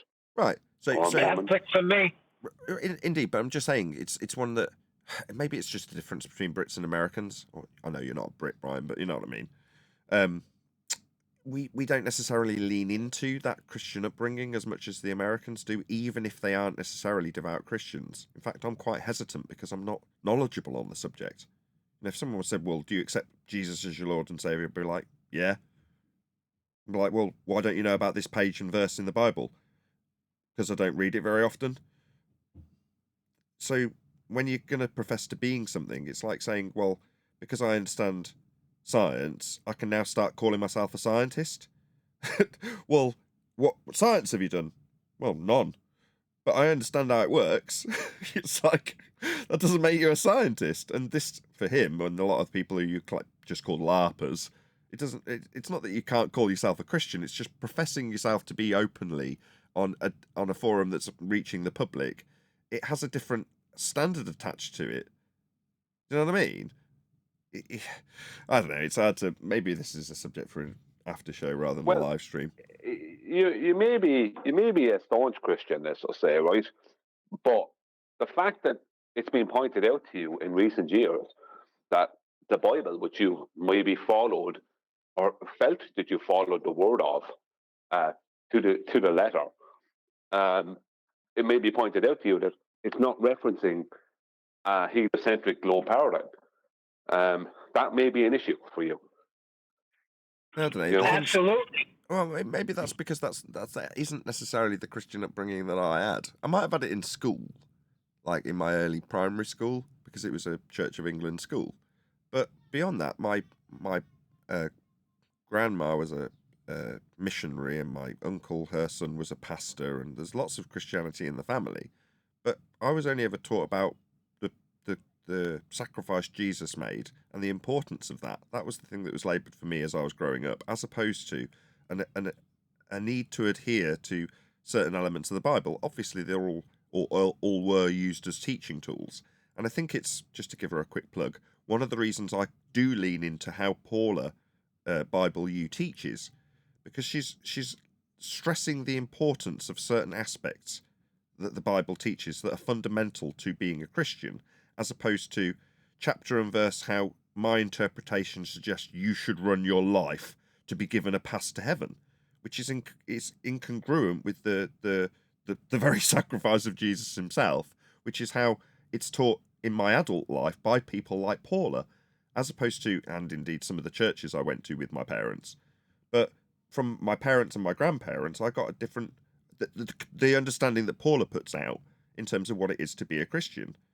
So when people lean into it in the way that this guy and various others that we've currently dealt with lean into it, I see it as the type of person that would also lean into the idea that you must follow this particular way of being because of my interpretation of what this verse says. And therefore what you're doing is bad, and therefore you're going to hell. That kind of Bible bashing is something that I absolutely hate, in fact. And maybe I'm wrong, but I read into this guy and others like him as being that type of Christian when they profess to be one. Yeah, but that kind of person's not a Christian. That kind of person is a fraud. For me, the best example of a Christian, obviously Paula would be, when it comes to the reading of the King James and that Bible, her knowledge and that her research on that would be so in depth. You'd have to point at her as having the most, let's just say, in-depth knowledge, or the in-depth of that, of all the background of that and the translations from Greek to Latin and etc. But for me, QE is the ultimate Christian, because until QE, I didn't have any reference for a Christian outside of someone maybe that was Protestant. I didn't have a reference for a Christian, as in, for me, people in the US who are from the Bible Belt and Christians, to me, they weren't the same as someone who was like a Christian here who could be Protestant or something like that. For me, they were just not the same thing or whatever. In my own, that's just the way I categorize them. But the fact that QE, and I said it before, he exhibits Christ-like behavior. He may not have all the information about the Bible, but what's important to him is calling out the frauds and the liars, which is what I was taught Jesus did when I was younger. Right, in Catholicism, they taught us that Jesus called out the frauds and the liars and the money lenders and all this sort of thing, and he went into the temples and kicked over the false altars and whatever, all that kind of thing. That's kind of what they taught us. Okay. And for me, that's how I view QE, as opposed to just arguing with other people who are Christian and who say things like Danny Faulkner. Well, he also went in and attacked. Like he's consistently attacked the false pseudoscience people out there, hasn't he? You know what I mean? Is that not the nowadays? Is that not the nowadays temples, universities, and all these kind of places? He's consistently attacked. Yes. I was just going to disagree with your comparison. Well, not disagree, but just put a slightly different spin on it, which is to say, I hope I get this phrase correctly, because I'm going to get it in the neck if I don't. You can be 100% Christ-like. Well, not 100% because you're not the Son of God, but you know what I mean? In terms of your behaviour, you could be Christ-like and actually not make it into heaven as a Christian. That is to say, You could do everything that is laid down in the Bible in terms of how you should behave. If you don't accept that Jesus died for your sins and accept him as your Lord and Saviour, you can be as Christ-like as you like and not That's necessarily right. meet the definition of being a Christian. Yeah, I know. I don't have to see that. This is my point. Someone who would follow that and believe that, to me, is just not. To me, it's just not. It's just not on the same level as someone who's exhibiting Christ-like behavior. To me, it's just not. It's just to You're me being that's mocked. just, I love it. Someone who is Brian's being mocked from the who's- chat. I've got to read this. I'm sorry to interrupt you just because it was so amusing when Christians mock people. Bible U says, What? 10th man rising, so swearing and mopping is the ultimate Christian behaviour. We were so wrong, smiley face. And 10th man says, I'm shocked. Yeah, but I excuse QE of his language. Come on, the guy spent his whole life in the military. Yeah, there's some things, but I agree with Brian as far as QE going in and turning over the tables of pseudoscience. Yeah. Yeah, I mean, I understand your point, Nathan, that someone who is just exhibiting Christ-like behavior, that via Christian belief, that doesn't mean that they're going to go and get into heaven. That's fine. I understand that discrepancy there. But for me, just as someone to reference, if I have to reference someone who, for me, wears that cape, I have to reference QE because he's done that. He spent so much time taking apart people who are claiming evolution and now claiming Heliocentrism and globe. It's just, for me, he's pulling apart all the nonsense, and because they are the churches of today, are they not? The I modern agree. churches. One man's praise and adoration is another man's blasphemy, Brian. Hold on, let me help Brian here. But Brian, just to bring it to something else, who showed the most compassion for Arwen when this was going on? Wasn't it QE that said just bring him back into the fold? Right? When we were all ready to crucify the guy? So, yeah, he displays a lot of Christian character to me. Regardless of his language and this, yeah. Why are we discussing this? Well, we're trying to... Because Brian said he's Jesus. I didn't say that. I said he exhibits Christ-like behavior. Okay. Fine. Let's get back into this video. If it gets any more frustrating, we're going to go on round out. We'll see. It makes you realize, wow, God still loves me. Right. Like he did all this. It's all so intricate, even for how small and insignificant we are. Right. And it's like, maybe we don't know anything. Right. Maybe we are the center of something and we don't know. It's like, okay, we're not, but maybe we're the center of multiple universes or whatever. I don't know. You know what I mean? Yeah. Sounds like you've been watching a bit of Rick and Morty. Yeah, parallel universes and such. Yeah, straight out of evolution from fourth dimensional pseudo-Riemannian space-time into string theory and parallel universes. Yeah, multiple dimensions. Not without a flat plane to measure.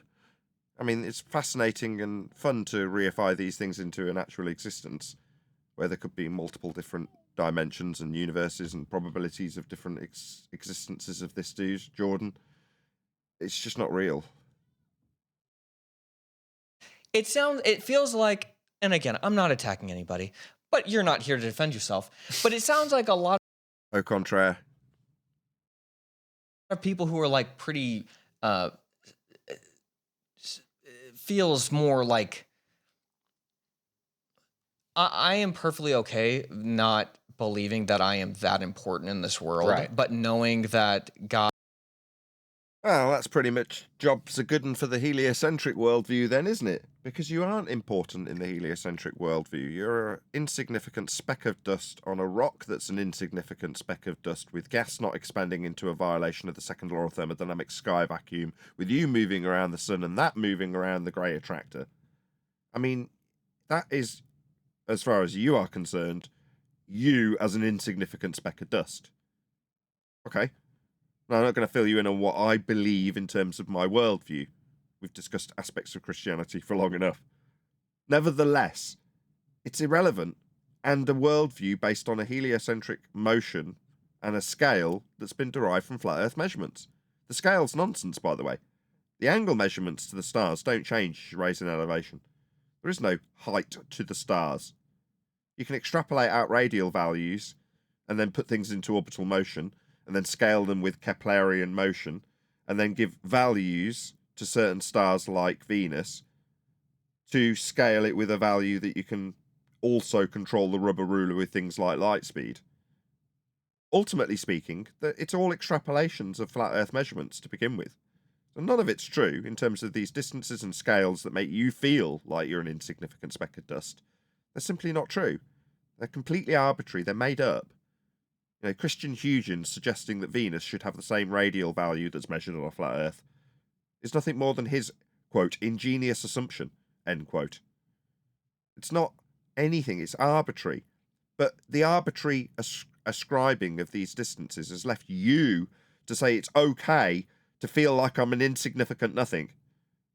Well, I don't feel like I'm an insignificant nothing, I've got to be honest. I'm a proud father and husband. And I've got an audience who give me money to keep the mortgage paid and the lights on. Thank you very much, by the way. Hit the Ko-Fi link if you want to support this channel. But that does not make me feel insignificant. Quite the contrary.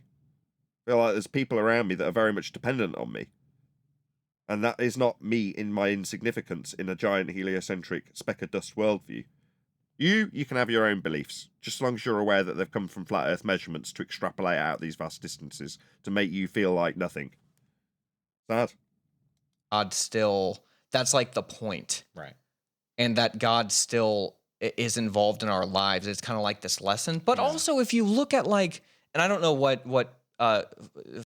So your squaring of that circle is to say that God has intentionally made you feel like an insignificant speck of dust so that you can still feel special about the fact that what God still loves you, even though you're not really relevant.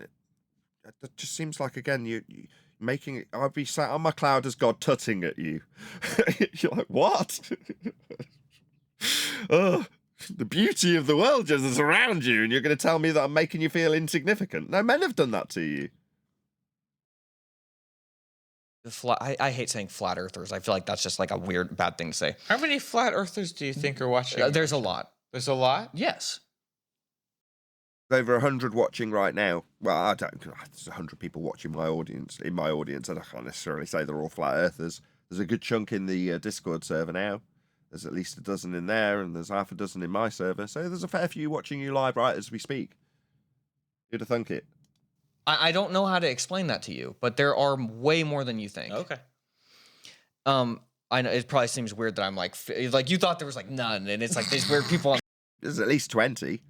At least. the internet. It's like, no, there's a lot. Jordan, so what I've learned is that Jordan is not a flat earther, but he's afraid of offending the flat earth. You're never going to offend me, mate. You know, you're going to spew your beliefs to me like I'm going to be offended by them. Then you'll spew your beliefs about what you think I believe. Again, I won't be offended. I'll just set you straight. No, it's not going to offend me. It might offend your ears to find out that your belief in a heliocentric world is based on measurements of an Earth that's flat. It is, and that might offend you. I don't care. You know, I'm not really standing on ceremony in this regard. I'm not going to walk on eggshells because I'm concerned about who I'll offend. You know, most people who view me, unlike yourself, and credit to you, want to attack me because I do offend their worldview, because I shatter their religious belief in a world that's spinning and spherical. It isn't, and I can prove that to them. That's why most people will mock and despise what we do. Because I love the sentiment. Just a sec. Yeah, go ahead. Sorry. That shows how little he understands flat earthers. Because you can't be a flat earther for any length of time and have a thin skin. You can't. So to think that he would offend us, this random nobody who doesn't know anything about anything, he doesn't know anything about what he's talking about, he's just another idiot, as far as I'm concerned. Why would I be offended by him? I don't think he has the intellect to offend me. He won't be able to come up with something smart enough to give me offense. Okay. I would agree. Love being the one who questions sure. this stuff. Sure, I sure. love the attitude. Sure. I love the energy, but I feel like it's just misguided. Yeah. You feel us looking at how your heliocentric worldview came to pass by way of flat Earth measurements is misguided. On the contrary, Our advanced understanding of your heliocentric religion is what we dole out in droves daily. That's what we do. You know, whether or not it's going to offend someone's sensibilities is irrelevant. It doesn't matter. You know, you can either cope with Earth being measured flat or you can't. I know from your point of view, it's whether or not we can cope with the world because we're all nuts or something. We'll find out shortly, I'm sure. I would love to talk to somebody. Legitimately, I would love to. And I do know. I'll talk to you. I'll come and talk on your channel. Yeah, my name's Nathan Oakley. Nathan Oakley 1980 at AOL.com. Drop me an email. I'll come and chat to you. Well, he No should have one known that is if that- he'd done research on it, right? He should have known your channel. He won't get fed my channel if he's just looking for this subject matter. He'll get fed for Simon Dan and Professor Dave Explains, won't he? Yeah, Nathan is not going to come up on a search. No, but that's why, you know. Yeah, but if you're looking into something, you're going to do a deeper search. When Brian looks into something, I'm sure he just doesn't do a surface level search. He looks into things. No. Well, that guy's not Brian. No. Let me just address that. That's for two reasons.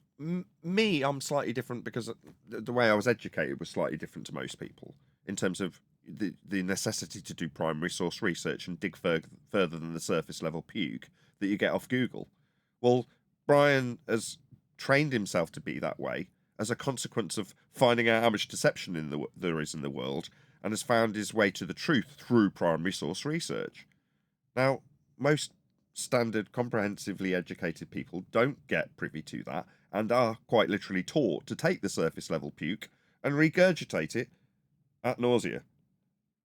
So Brian's standard and my standard and the people who hopefully watch this show and take it on board that no, you can't just read the headline. You certainly can't then realise that, oh, headline reading isn't good, so I better read the whole article. No, primary source research. Where did the article get its information from? Oh, from this source. Did the source see the event happen? Is it their first-hand testimony? If not, where did they get the information from? And so on and so forth. I don't know, but a friend knows him, and he's like, "Dude, you should talk to this guy." And All I was like, "That'd be great." right. They live like an hour plus All right. away, so. But you know, if you also look at like the neutron and the Oh, it's cool, man. I can connect you on this X-Men computer that you got going on. Yeah? I'll be on your screen, you'll be on my screen. I'll be telling you, yeah, your globe Earth belief came from flat Earth measurements. I mean, it might be a short show. Me telling you it's measured flat, and you going, no, it's globe-shaped. And I'm going, no, there's no measurements of that. All of them come from a flat Earth. They're angles to stars. electrons going around, it's a solar system. It's a small Right. solar system. Like everything is that. So I'm curious. No, that's come from flat Earth measurements. It's a heliocentric extrapolation through orbital motion from Kepler based on radial values that have been measured from a flat Earth. Celestial sphere is two hemispherical viewpoints, North Pole centric and South Pole centric, antipodal with a sphere of the heavens wrapped around based on your perspective view of those stars. To have a perspective view of those stars, to detail them in a manner that suggests sphericity of them, would require that they are running parallel to the flat plane we measure them from, because we're taking angles to them. 90 degrees to your position, that would be a star you can't see because it's obscured at the horizon. That is a flat Earth between you and the horizon. Zenith position, 90 degrees, perpendicular to that flat plane, is a star directly above your head, and everything in between would be measurements between 0 and 90 on a protractor. Well, 0 to 90 on a protractor is a curved line that you can then represent the angle measurements you've taken off those stars in a hemispheric description that can then, as I say, be added to the south version measured off a flat plane in the same exact manner, just without an absolute direction of south, to give you a South Pole centric flat map. Now, this in turn gives you something we describe as the celestial sphere, but it's only capable of being described mathematically that way because you've got a protractor over your position to measure the angles, and those angles are representative of a flat sky and a flat ground. They wouldn't be angles unless it was. That's how the mapping functions. That's how the longitude and latitude system have been developed with the Sun and Polaris. These are how these systems we have used to expand our known territory, flat, work. Now, if I was to sit in front of this guy, that's all I'd need to tell him, because that is the basis of the globe. You then extrapolate out outside edges of spheres with radial values at Polaris' minimum. You can also infer or claim that Al-Biruni measured heights of mountains off a flat Earth and derived the radial value with the differential between surface level and eye level, to give you an R to claim that you can put into Keplerian orbital motion also. Either way, you're starting with a flat plane. That's what's being measured. So Earth's flat in terms of how you start this process for a globe. This is advanced heliocentrism. You know, I'm not telling you Earth's flat, I'm telling you that's how your globe comes to fruition. If you want to decide that the flat Earth that's been measured to give you an inference of orbital motion and sphericity is something you still want to believe in, you can. Everyone's entitled to believe it. I'm not stopping you. And if you want to claim that you've still got a globe beneath your feet, I'll go, well, no, that's actually measured flat. Obviously, that wouldn't lead me to reify the ground beneath my feet to be spherical when I've just measured it flat. To claim it's spherical for you, that's absurd. Earth is flat. Another quick shout out to, bear with me, Vlad. Thank you for the super chat, Vlad. Let's just bring it up on screen. Beliefs and feelings with these guys, and obvious confusion and fear of FE truth. I don't think they know any flat Earth truth yet, Vlad. I honestly think that they have only been exposed to the likes of Simon Dan and Professor Dave Explains, and that's what you get when you do a search, isn't it? So that's why he's stuttering and stammering about what he thinks flat earthers believe. He hasn't seen any of them. He's just seen what Simon Dan's told him flat earthers believe. So he doesn't quite know how to phrase it. That's why he's got so many sentence fragments. Thank you for the super chat. Is if flat Earth people believe that, because from my knowledge, it's like flat Earth is basically saying, if I can't personally do a scientific experiment on it, I will not believe it. Love the sentiment. You know what I mean? He doesn't know what any of these things mean. You're in a category error. If flat earthers, I'll rephrase it the way he said it. If flat Earth says we need scientific experimentation, man, that's a lot to unpack. Number one, your stereotyping fallacy summarized as flat Earth would be a generalization for all flat Earthers. Earth being flat is a geometric measurement in terms of the representation of the ground that we utilize as surface level, sea level, angle measurements, reference planes, all these things that we actually measure. That's flat. I mean? Yeah. But like, again, it just feels misguided to me. And I'll just go back to if we're gonna believe the unbelievable. Yeah. Just ask back onto belief. You've just told the audience if you want to only suggest that we can have scientific validity for geometry. No, that's a category error. Science deals in cause and effect reasoning, not measurements of flat planes. You know, your belief in spheres deals with flat Earth measurements and measurements of flat planes. That's not science. But then you want to suggest that we've got beliefs. If you understood what science was, you'd understand that it's empirically validated by experimentation. That's empirical.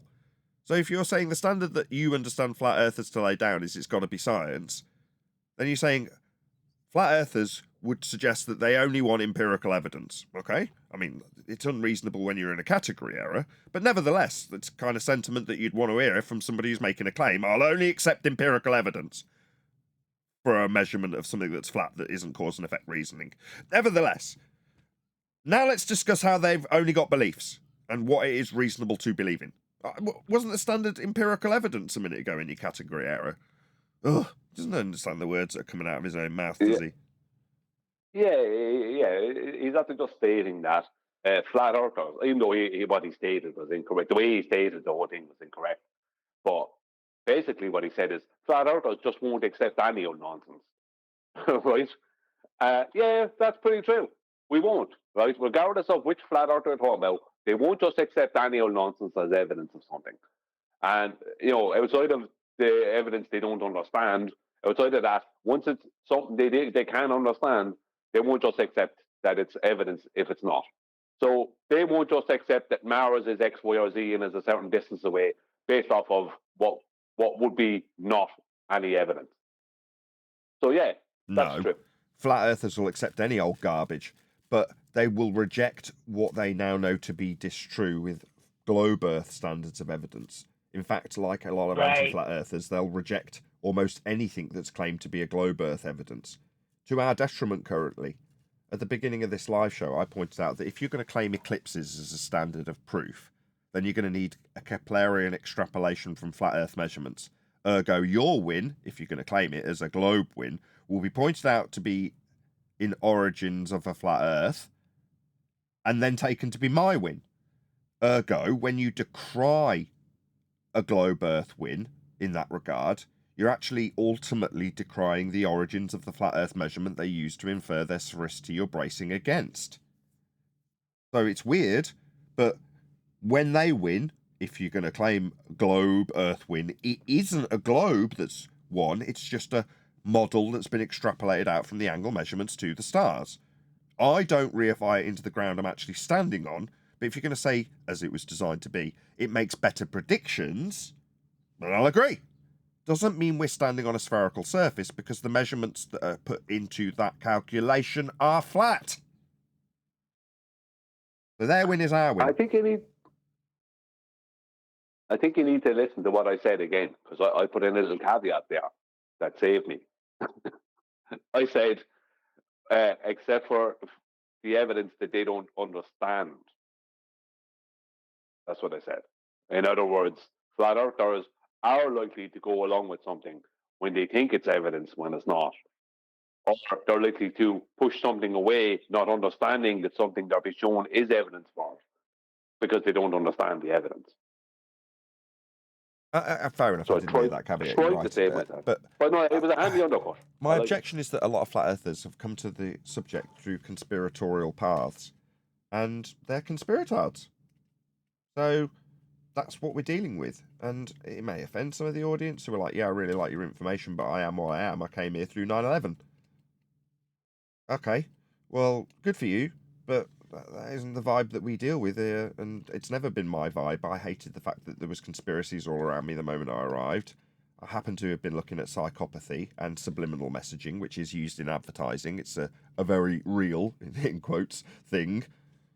But then you find yourself looking at the subject of flat Earth because of an autoplay on YouTube at the time when it wasn't censored. And the next thing you know, you've got people who are in the arena that you appreciate because you've understood the way the world has worked in an instant, because you've experienced plenty of it. Suddenly you're around people telling you that there's a Mandela effect and that there's reptilians and clone centres. You're like, oh my God, where am I? Who are these idiots who call themselves flat earthers? What's going on? I don't want to be around these people. And I've been around them for 10 years. Now, again, like I say, there's going to be plenty of people in the audience that are highly offended by that. It's just the way it is. You know, we find ourselves bracing against flat earthers because a lot of them are conspiratorial idiots and make us look stupid. There's no other way to... I can't sugarcoat that. It's the way it is. Can't stand on ceremony after 10 years. That's what we have in our community. That's why the stereotypes are there. Yes, but what the guy said is still wrong. Not so much the way he said it was wrong, but what the guy said was, that's wrong. What the guy said still had relevance, because flat earthers won't just accept any old nonsense as proof for a globe or heliocentrism. They won't. Now, that extends out into other things as well that flat earthers don't understand and make fools of themselves. But they won't just accept any old nonsense. The evidence that he can be handed for what Mars is claimed to be is not going to be sufficient with your general flat earther. He's not going to just accept that, he or she. Right. Like, why not believe the one that, like, the Christians were, like, getting persecuted for back in the day to, like, stick their necks out and be like, look, I'm going against the system. None of this is right, guys. Right. All right? And they, like, go to jail and stuff like that. Yeah. I mean, I don't know. If we Hold believed on. the Is that flat even earth from the true? start, like, we probably wouldn't have made a bunch of scientific discoveries. What is generalisation about Christian imprisonment? Yeah, is that even true? I heard that story that Galileo was locked up somewhere. How do we even validate that? A lot of things are attributed to Galileo if you look into it. A load of stuff is attributed to him. And it really shouldn't be. I'll put it that way.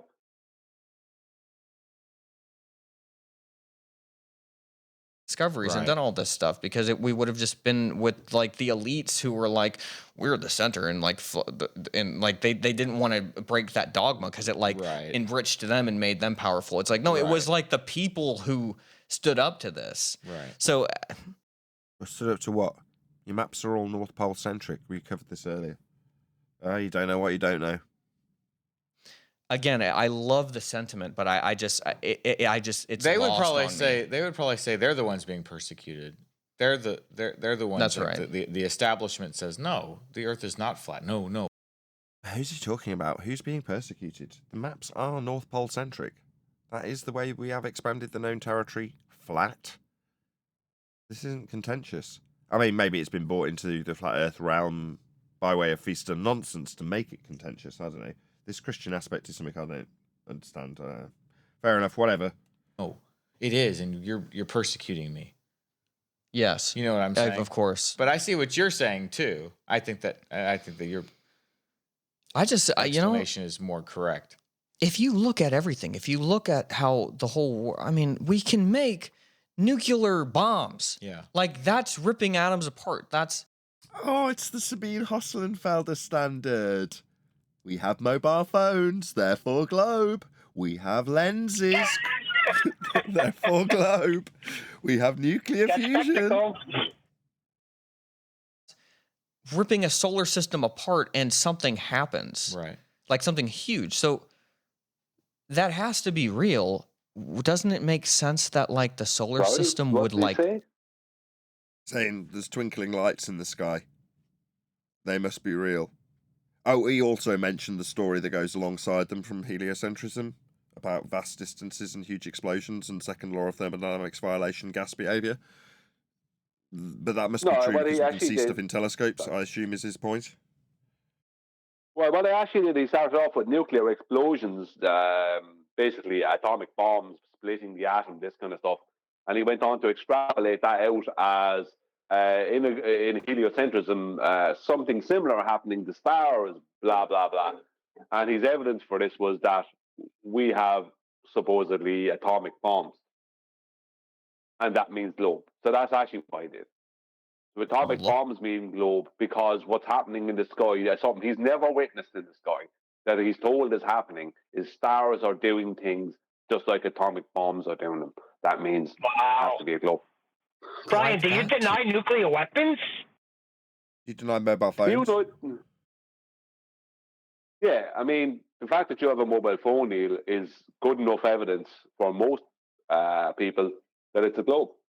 I mean, I don't know, but it's like no, it's different. It's a different. It's a strange hill to die on. I don't understand it's why the- people are so wedded to the idea. Well, because it's the ultimate distrust in the government and in society. But No, that's what you would have to accept because those are the standards you are now applying to it. You believe that you'd have to distrust the government, that there'd be this whole web of lies. Ah, right, those are your considerations. Now, I don't suggest in any way that you need to consider those things when I point out how Earth is measured. And when I point it out, I tend to use people's own beliefs in a globe to emphasise where Earth is measured flat for their belief in a globe. Does that in any way infer that you have to start disbelieving anybody about anything other than people around you who have taken inadvertently their misapprehension of the world in its representation based on measurement as being spherical? They would be the only people you'd need to worry about. I mean, currently, that's you versus me. I've got measurements on my side, so I don't really care. But I'm not really worried about who's lying to me. I know NASA are lying. There's no sky vacuum for them to be in. You know, but other than that, I'm not concerned about it. I'm not knocking on their door with pitchforks and torches, am I? I don't care. I just turn my back on them. They're liars. I don't need to involve myself with them anymore. They're liars. No interest to me. Proving themselves to be dishonest. So I don't listen to astronauts anymore. That's it. But you need to concern yourself about how much government are lying to you if you consider the nature of Earth to be flat. Nah, that's non sequitur. It's just your concerns that you have taken yourself to. Not mine. Could I just point out that the smartphone debunks heliocentrism and globe, more or less, as the origins of that technology starts with quantum mechanics. Now, when I say quantum mechanics, I'm not talking about the attempted hijacking of it, the thing they call quantum field theory and all this other nonsense. That's not quantum mechanics. Because quantum mechanics debunked Einstein, and Einstein is the backbone of their whole present heliocentric paradigm. So one of them bringing up a smartphone, an iPhone, as some kind of globe proof, obviously have no idea what they're talking about. Because it's if quantum mechanics took Einstein apart, and they all know at the top level that it did, right? Which is why they're trying to come up with quantum gravity and quantum field theory and quantum everything, right? They're trying to add that in as many places as possible because they know that they're in serious trouble. As soon as people catch on that what Einstein put forth, that they all latched onto, the thing that superseded Newton, because what they were trying to turn Newton's postulations into wasn't working for them. They needed something else. Einstein came along, and he was debunked by quantum mechanics. That means they don't have a paradigm mathematically, if you understand what I mean. So that them saying, "Oh, smartphones, iPhones," that means it's the globe. No, that would mean the opposite. It feels like to me, it's like, look, I get that. Like, I am that way. That's how I feel too. I'm like, But what they have to realize is the bad guys, they're out there, like the bad scientists out there who are controlling the narrative. They don't know. They're just making stuff up to make people out there feel like we're insignificant. Like, that. Yeah. We came from nothing out of the ground, and we were just like we just like came out of the ocean and stuff. I mean, it's like, yeah, it's the first law of thermodynamics violation. You're spot on. Well, this is a bit of a turnaround, dude. You know what I mean? I don't believe that. Good. It's a first law of thermodynamics violation. I'm glad you don't. But what I'm saying is they're hijacking the thought. No, I don't think he's saying it in that way, Nathan. I think what he's trying to say is that that's how we view it. I don't think he's talking about himself. I could be wrong. I don't think he's referring to him there. No, he's talking about himself. Is he? All right. I could be wrong. Hello, Adam. Afternoon, guys. Sorry I'm late. Hey, Adam. Thought that we're really insignificant in the grand scheme of things, but they're like taking it to like an extreme of like, no, like we weren't created. We weren't, and we all evolved from fish. And so we really mean nothing. It doesn't matter what you do. Yeah. So what I mean is like, you can believe that we're insignificant in the universe, but I actually don't believe that. I think we just don't know enough. I think that we're actually more significant than we can really even imagine in the whole grand scheme of the spiritual world and the grand scheme of like everything. But it feels like this, but... Oh, well, in that case, let me introduce you to this wonderful concept called ether. There's plenty of numpties to give you a new belief if you want to jump out of the frying pan and into the fire. Just be careful.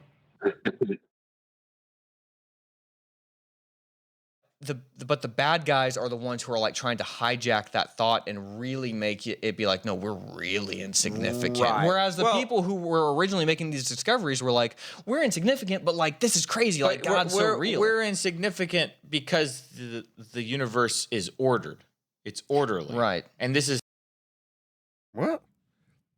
Okay. The order of what? Entropic dispersion? I'm thinking no. how it's orderly. Right. Versus we're insignificant and the universe is chaotic and there's no... We don't know how things... They weren't such outmoded concepts of entropy. I'd critique him on this, but we'll move on. You know what I mean? We don't know how this started. We don't know how it's going. Right. Even though we have evidence all around of an orderly system that controls everything. I feel like I did a bad job of explaining this. What would that be? Come again? Fill us in. What's that? But this has just been bouncing around my mind for so long. You that had a I'm lot just of thoughts to share. You can believe. You had one a minute ago. Some overriding control that gives us order. Didn't tell us what it was. I was fascinated for a second there, buddy. believe what the system believes, but the system is trying to like hijack that to make you believe way too much that you're insignificant. That's some reification fallacy.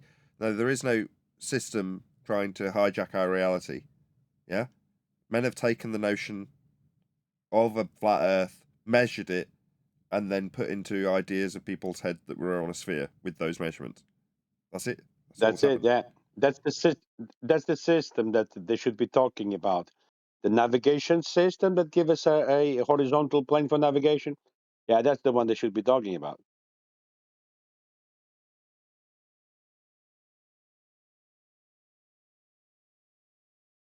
This was an appeal to people who believe in flat Earth. Message me on Twitter or Instagram or something. I would love to talk to you. I'm dead serious. I really would. I would really appreciate Jordan it. really wants this. He needs this.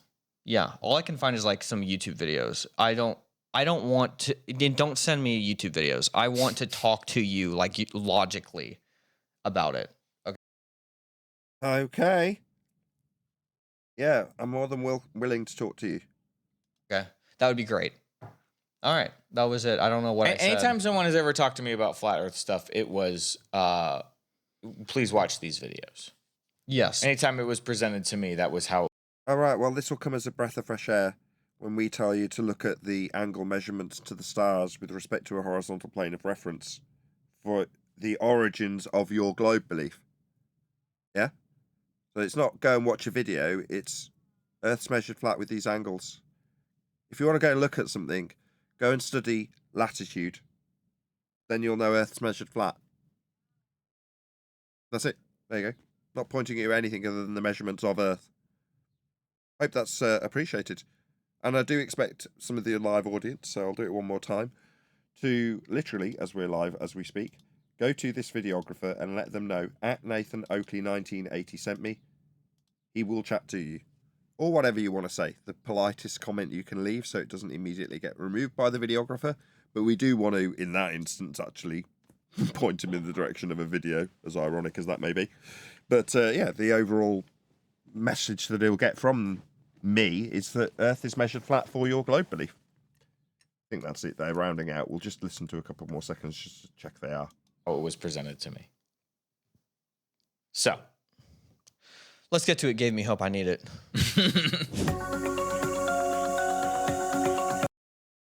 Very good. So, yeah, that videographer is called Blimey Cow, and it is Jordan a flat earther ? Open brackets. Let's talk. That's the name of the video. So, as I say, please let them know at Nathan Oakley 1980 sent me. There is a link scrolling its way by in the YouTube live stream chat right now. Anybody have any extra comments they want to add? How much you want to bet David Shea starts talking to him? You bring up some random stuff. I bet you £5 he won't. Who cares? Why would you say that, Neil? How could I dig into this like it's relevant? Because the people that you should be talking to somehow wind up on his lap. I'm sure Dave goes out of his way to proactively contact these people, actually. I know Dave well enough to know that he's a very proactive businessman in terms of his approach of things. So it wouldn't at all surprise me if he's going out of his way, knocking on a lot of doors, and he's got the 1 in 10 rule going. So that is to say he's going to knock on 10 doors, and only one will open the door and let him in and let him chat to them. That's a lot of work.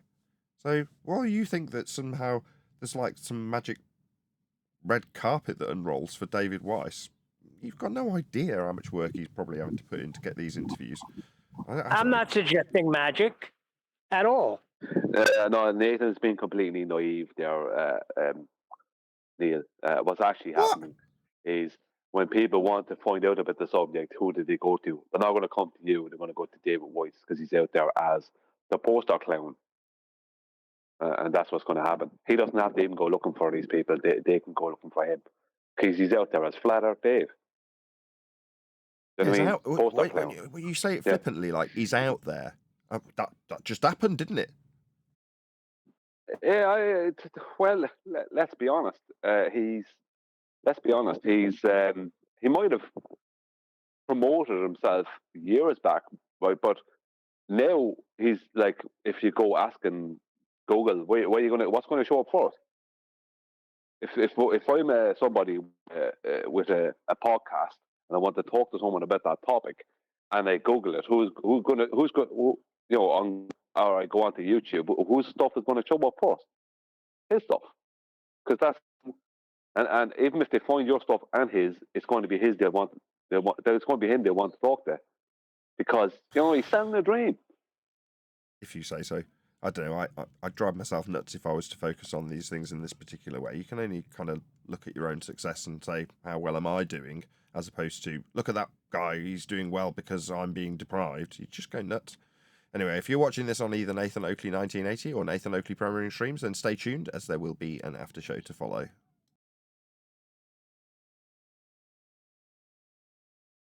That was an interesting video. Thanks for that, Mush. That was good. Yeah, of course. That was a good review. There was already 4 comments left from the members telling them that you reviewed it. So let's see what happens. Let's see if he actually accepts that invite. Yeah, I'll retitle the live stream so it doesn't say how satellites work on a flat Earth. It says whatever he's called, something cow. I've forgotten the name of him already. Blimey cow. What cow? Blimey. Blimey.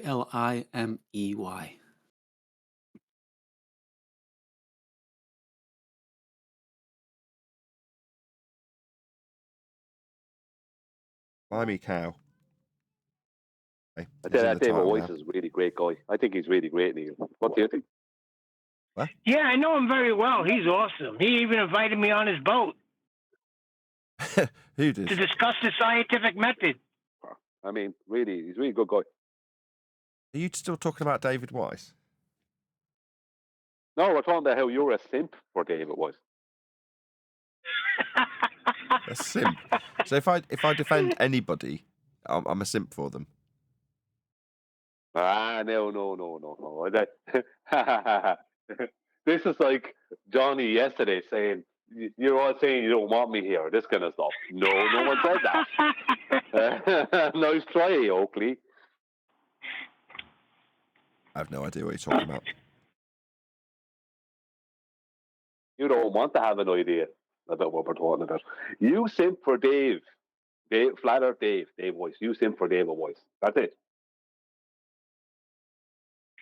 Yeah, just accept it. Move on. It's okay. I accept it.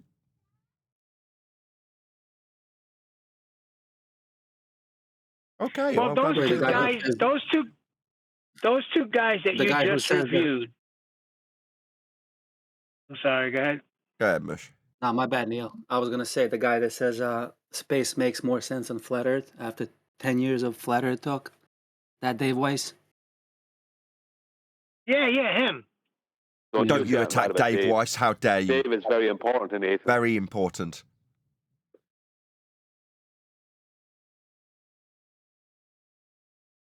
I don't know where this is coming from. Dave's a good guy. He puts a lot of work in. Good guy. I don't know where this is coming from. Just to get back to the video, if these guys were Christian, I don't know, because when I became Christian, talking the whole, accepted Jesus as my savior, I was looking for ways to reconcile the ball that we're living on. And I just couldn't, it just wasn't making sense to me. Now, to have these guys say that makes total sense to them and flat Earth not make any sense at all, I don't know. What Bible are they reading?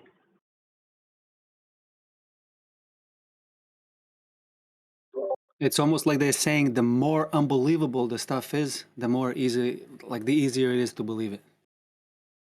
Is what he's saying pretty much. I used to think it was like, because when my brother first presented it to me, I'm like, well, you're making God small, because now it's not this God that has us living on a spinning water ball, but yet we're not falling off, and how everything is in perfect order. I used to think that if the Earth was positioned too much to the left, we'd fry. Too much to the right, we'd freeze. So I thought of everything was the majesty of God, because I thought that's what it was. So when I found out it wasn't, I don't know, it was pretty shocking to me. Hey, Arthur. Good to see you.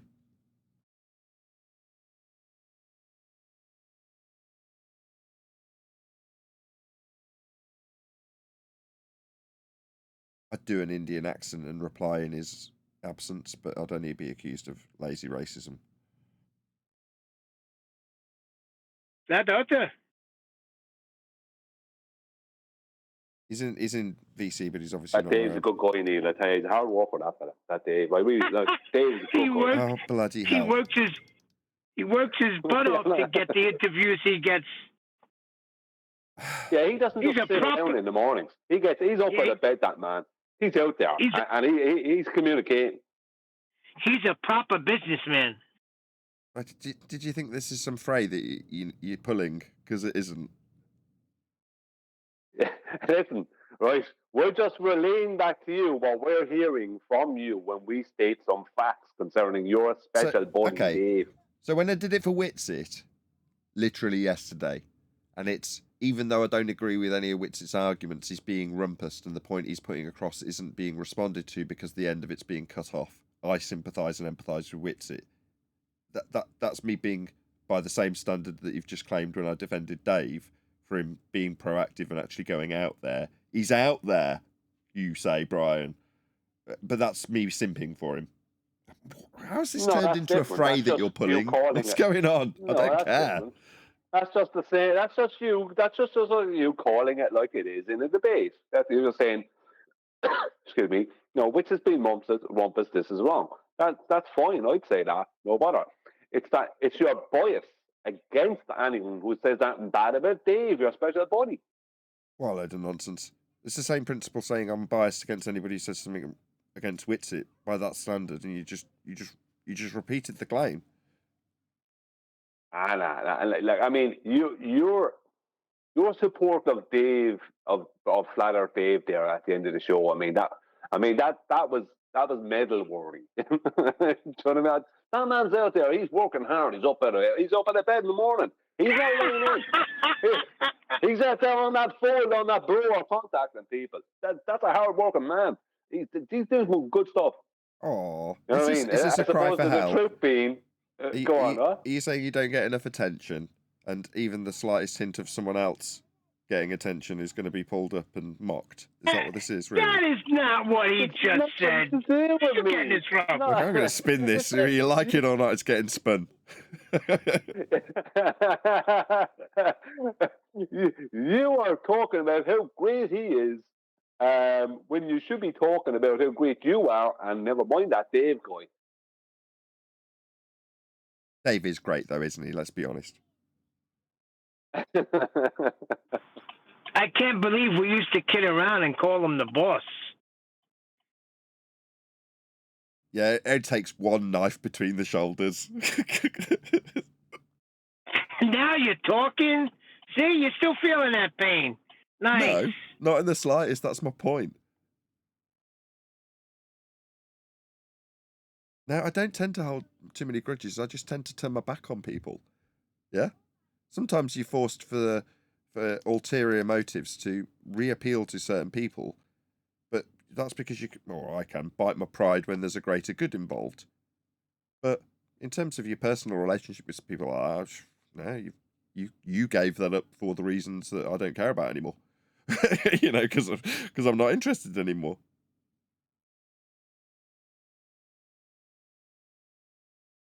I don't know that. That was like jargon. I mean, they one near and out the other. If you say so. So when is Anthony Riley coming back?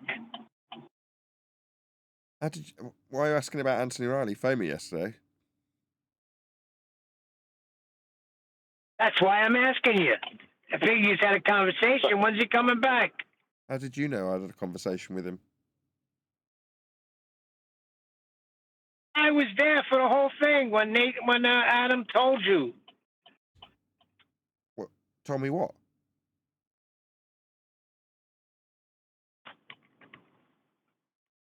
that Riley was trying to call you. Yeah, but you didn't know he actually called, did you? You just assuming he did, right? Well, you left. I figured you left to go speak to him. So I want to find out if he's coming back to the show. No, I or left. was it the same No, as before? no, I just left the call, and at the end of the call, Anthony Riley was being discussed. But I didn't know I was going to get a call from him. I was told by Adam that he'd been trying to call me, and I'm like, I looked at my messages and I'd had no calls from him. Anyway, the point is, he did call yesterday by coincidence. It just seemed odd that you'd know that that was the case when, only I know he's called, right? Why are you snooping on me? Is there any word from Huey? I actually thought you left for the phone call. No, I'm not telepathic. I didn't know he was going to call. Did anybody hear from QE? Is he all right? No. I haven't heard. Nothing? Yeah, Anthony's fine. He's just been doing his due, which is exactly what I said.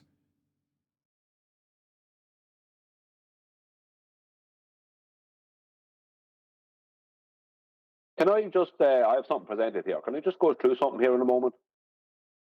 Yeah. Dave Weiss is ace, blah, blah, blah.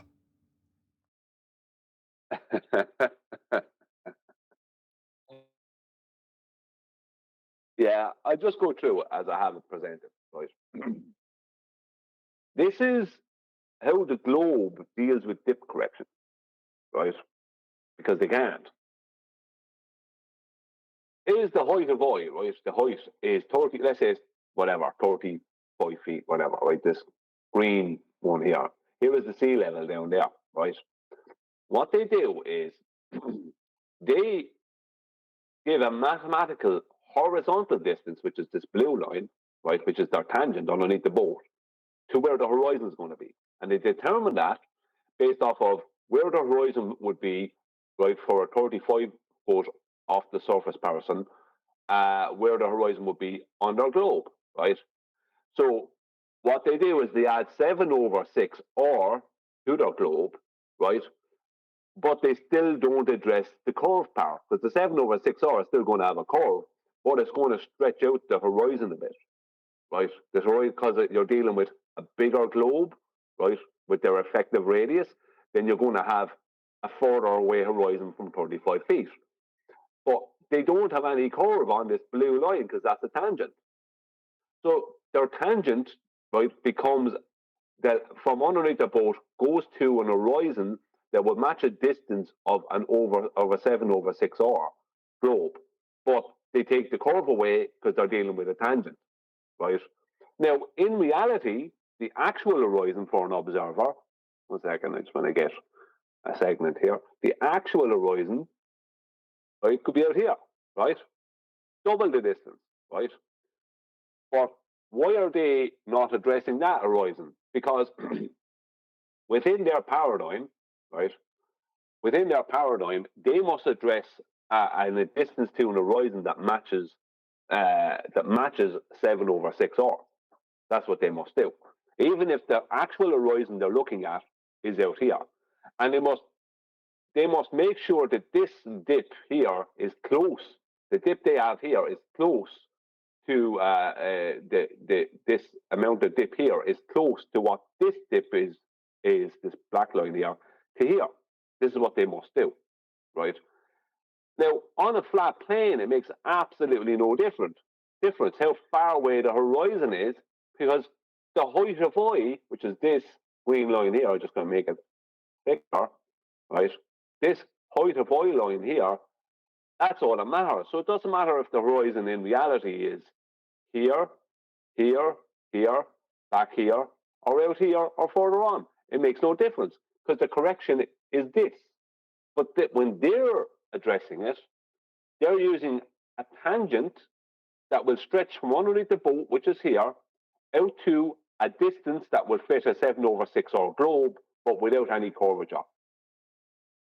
And ignore this out here, and that's how they start getting around. They don't get around it, but that's how they try to add globe mass into the dip correction.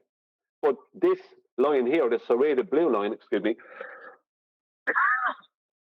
this is always a horizontal tangent. I know horizontal doesn't exist on a globe, but they've got to claim horizontal because we're dealing with horizontal, right? But it's always straight. It's never curved like their globe surface or their 7/6 or effective radius surface would be. Well, it would still be the globe surface, it would just be less curved than this, but it would still be curved. So this arc length here is 14, right? Let's just say this straight line tangent is 15 in length, right? Because this arc length with 7/6 r added to it will give it a length of 15, but they can't use the arc part of it because there's no arc between the boat and the horizon. So they've got to claim it's a tangent that stretches out to this point, but even if the horizon is out to here. So mathematically, they're placing the horizon here, right, adding in 7/6 r distance to the horizon without any of the curvature and ignoring that is out there. And why? Because why are they doing that? Because they don't want to just address that all you're dealing with is this. That's what you're dealing with. Just a correction, right? That's all you're doing. You're correcting, right? Making the horizontal. That's what you're doing. And they don't want to address that you're just making a horizontal and correcting to the surface because it makes no difference for this point here, whether the horizon is here, here, here, here, here, anywhere, right? This dip, this amount of dip, right, will always be the same. It will always be that much because it's measured as the height of y.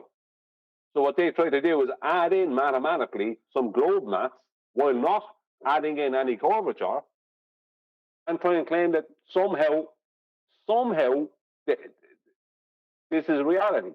That's what they do, just so in case anyone didn't know. This is what they're actually doing. Because in reality, we're just doing a height of y correction. But they try and add in, and people might have heard me say this before many times, but they may not have understood what I meant, is that a horizontal horizon distance. So when they're using the you see the ball is trying to present flat earthers an equation that it's 0.097. That is a mathematical horizontal distance to a 7/6 or horizon. It is not. There is no, and it's along a tangent. There is no curvature. So this is what they do, right? Because they have to add in some kind of globe mass into this situation because the situation has no globe in it. It's the very thing that kills the globe. Because once this is down to here, right, let's just say as an example, then you're dealing with one massive horizontal. Or if this was to come up to there, I can't bring it up there, so it's locked as it is. Or if you bring this point here up to here, we'll just give me a point. I'll bring this cross here up to this point, H, right? It's the same thing. The correction is the same. You're either going to be using sea level or an absolute parallel with sea level, which is going to be horizontal lines. So that's what they do. So when the ballers try and present maths to you for the dip correction, and they try and present people 0.097, that 0.097 is just a straight line distance between this point and their 7/6 r distance. There is no curvature here. And they're not even, and this horizon is not the one that's been observed at all. The one that's been observed is out here. If you take globe out of it, there's absolutely no reason for this one here at all. Because it makes no difference, because all you're doing is that. That's what you're doing. Just let it throw that out there. Correcting too fast. I can't see. Sorry. Very good. Thank you, Brian. One deck was trying to say something there. Yeah, I can't see your diagrams, Ryan, but I know what you're talking about. But yeah, it just beats me, the whole process of that acquiring an elevation angle and the corrections thereafter are all just to get to your true altitude. Yeah, that's what you establish at the end after the dip, after the refraction, after the index errors. You'll achieve a true altitude, yeah, which is from sea level. Because all altitude elevations profiles are from sea level, and that's all you're trying to do. And sea level is level. Well, I mean, simple as that. I personally, I'm just going off of probabilities because I've personally had the 0.097 shoved in my face many times by the borders, and I know what it was. I knew what it was when I saw it. I knew what they were doing. But a lot of flat earthers may not know why there's a 0.097 in the dip correction, often involved in the dip correction in today's world. It wasn't there a long time back in the 1700s. It's there now. Why is it there now? Because they're trying to add in a horizontal distance along their tangent that will match that will match an arc length distance of a 7/6 hour globe based off of this observer height. This is what they're trying to do. Yet their tangent obviously can't be an arc because a tangent is a straight line. So this is just the nonsense that they're at all the time, because dip correction is the thing that they cannot deal with. It's over. Dip correction just ends it. There's no coming back. Look, once you correct, either go down or once the eye line comes up, the H here, it's all the same. This distance between, it's going to be this, between this actual horizon and H, right?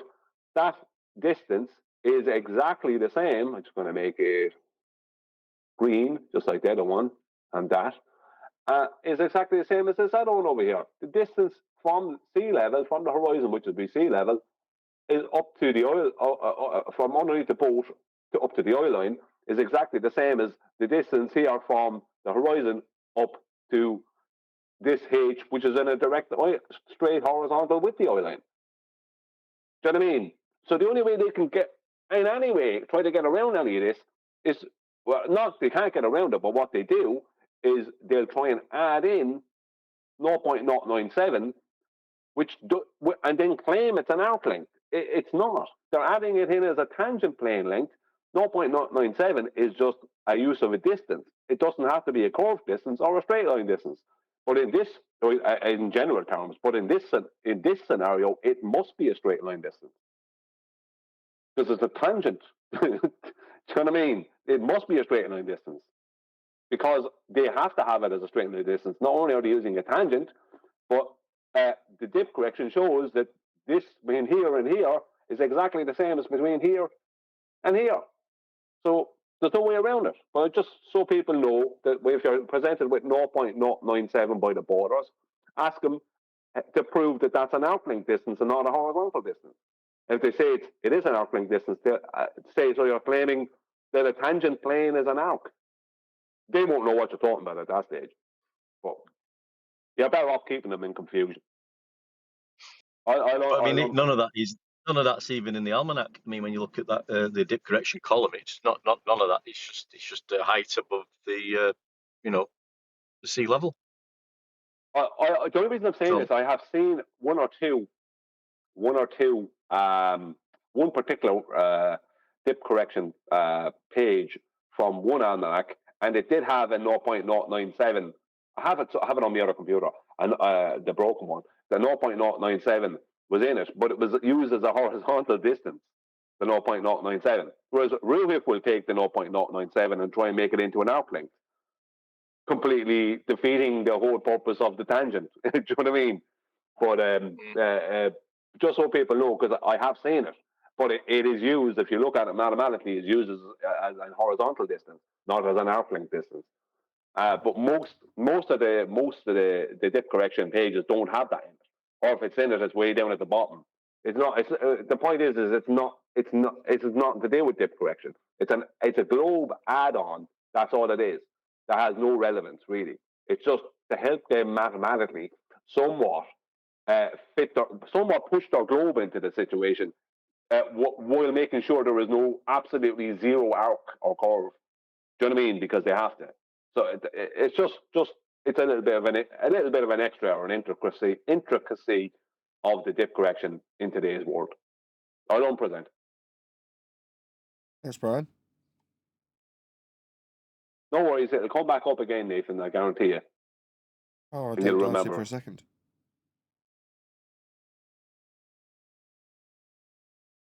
Working well though. I was listening to some anti-flat earthers on the politics server in the week, and they're they were sort of talking between themselves, saying sick of this elevation angle. You know, the Oakley. There was the Oakley fucking flat Earth is I'm measured flat. sure they are. elevation Don't angle. swear. Yeah, but then they was saying we've got to. Well, why are you sick of it? Well, it's been going on too long now. You know, we've got to. There must be something else. I'm going to think of something else to bring up because I'm just fucking sick of this argument now. It's been going on too long. So it's obviously getting to them. One deck. Don't want to talk about. Of Yeah, man. course it's getting to them, and we're not going to stop. Exactly. It was like the other day, wasn't it? Last week on, I think one of them was saying to Nathan, "Can I change the subject? Please, can I Yeah. change the subject?" Yeah, I don't want to That's what I talk about said. this What? because it's destroying me. Yeah, let's talk about the moon or something, please, Nathan. It's too painful. Change the subject, please.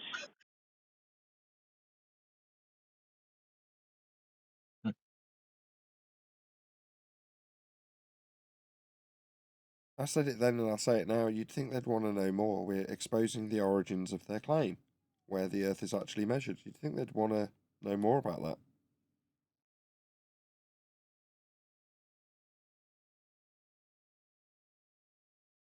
Yeah, you'd think. Nope.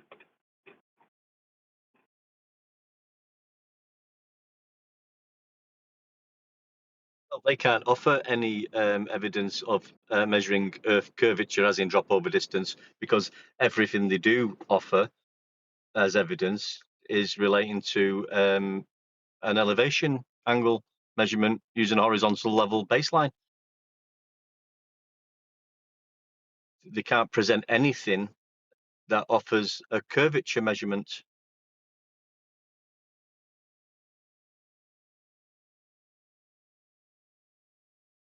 Must be frustrating when you're trying to prove the Yes. globe, but you're offering flat Earth measurements instead. I mean, it must be heartbreaking. Yeah, it must be I'd want to devastating. change. Yeah, I'd want to change the subject.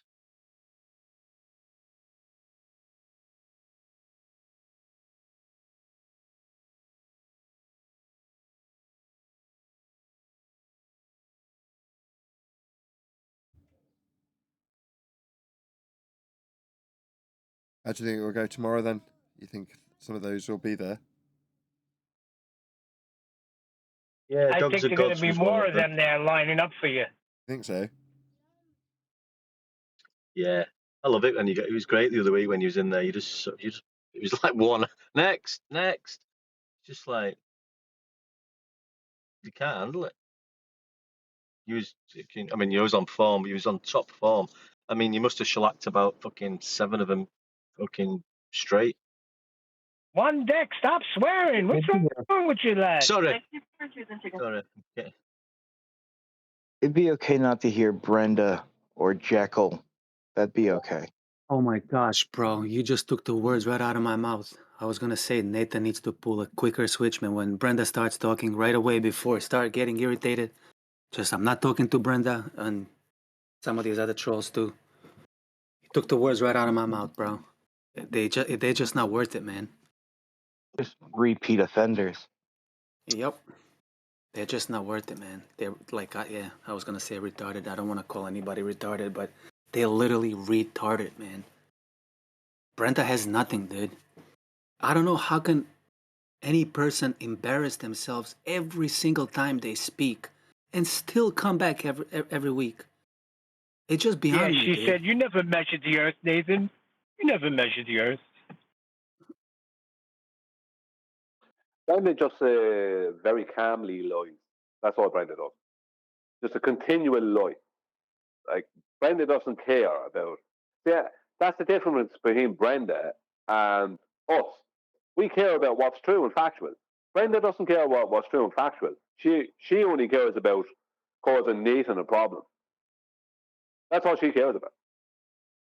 It's just a disruption, isn't it? You know. They said, just remove her. Remove her. It comes in out of nowhere. You never measured the Earth.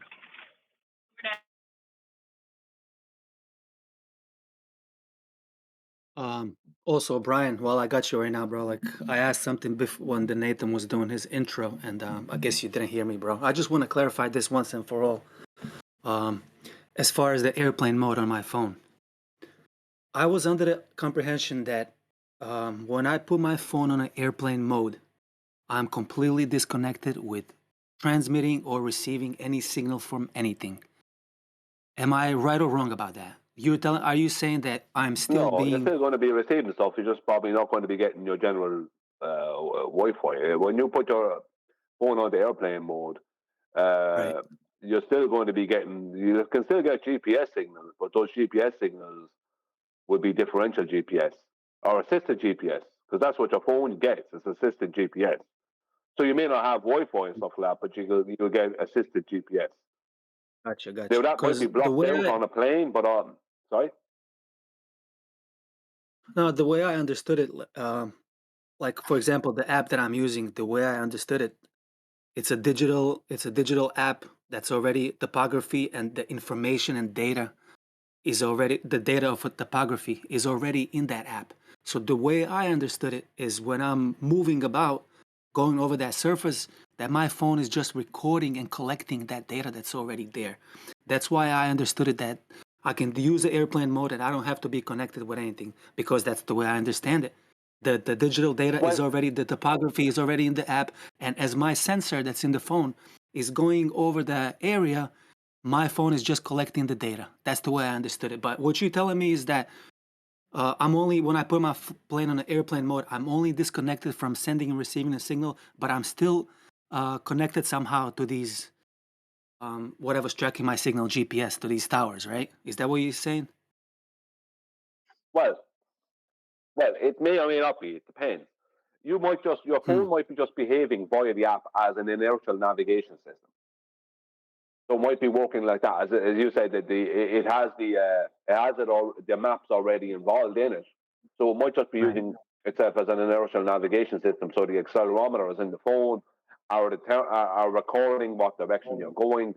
You know what I mean? And they might be slow, but you can still, once you turn off once you're on airplane mode, you can still you will still be able to get GPS on airplane mode.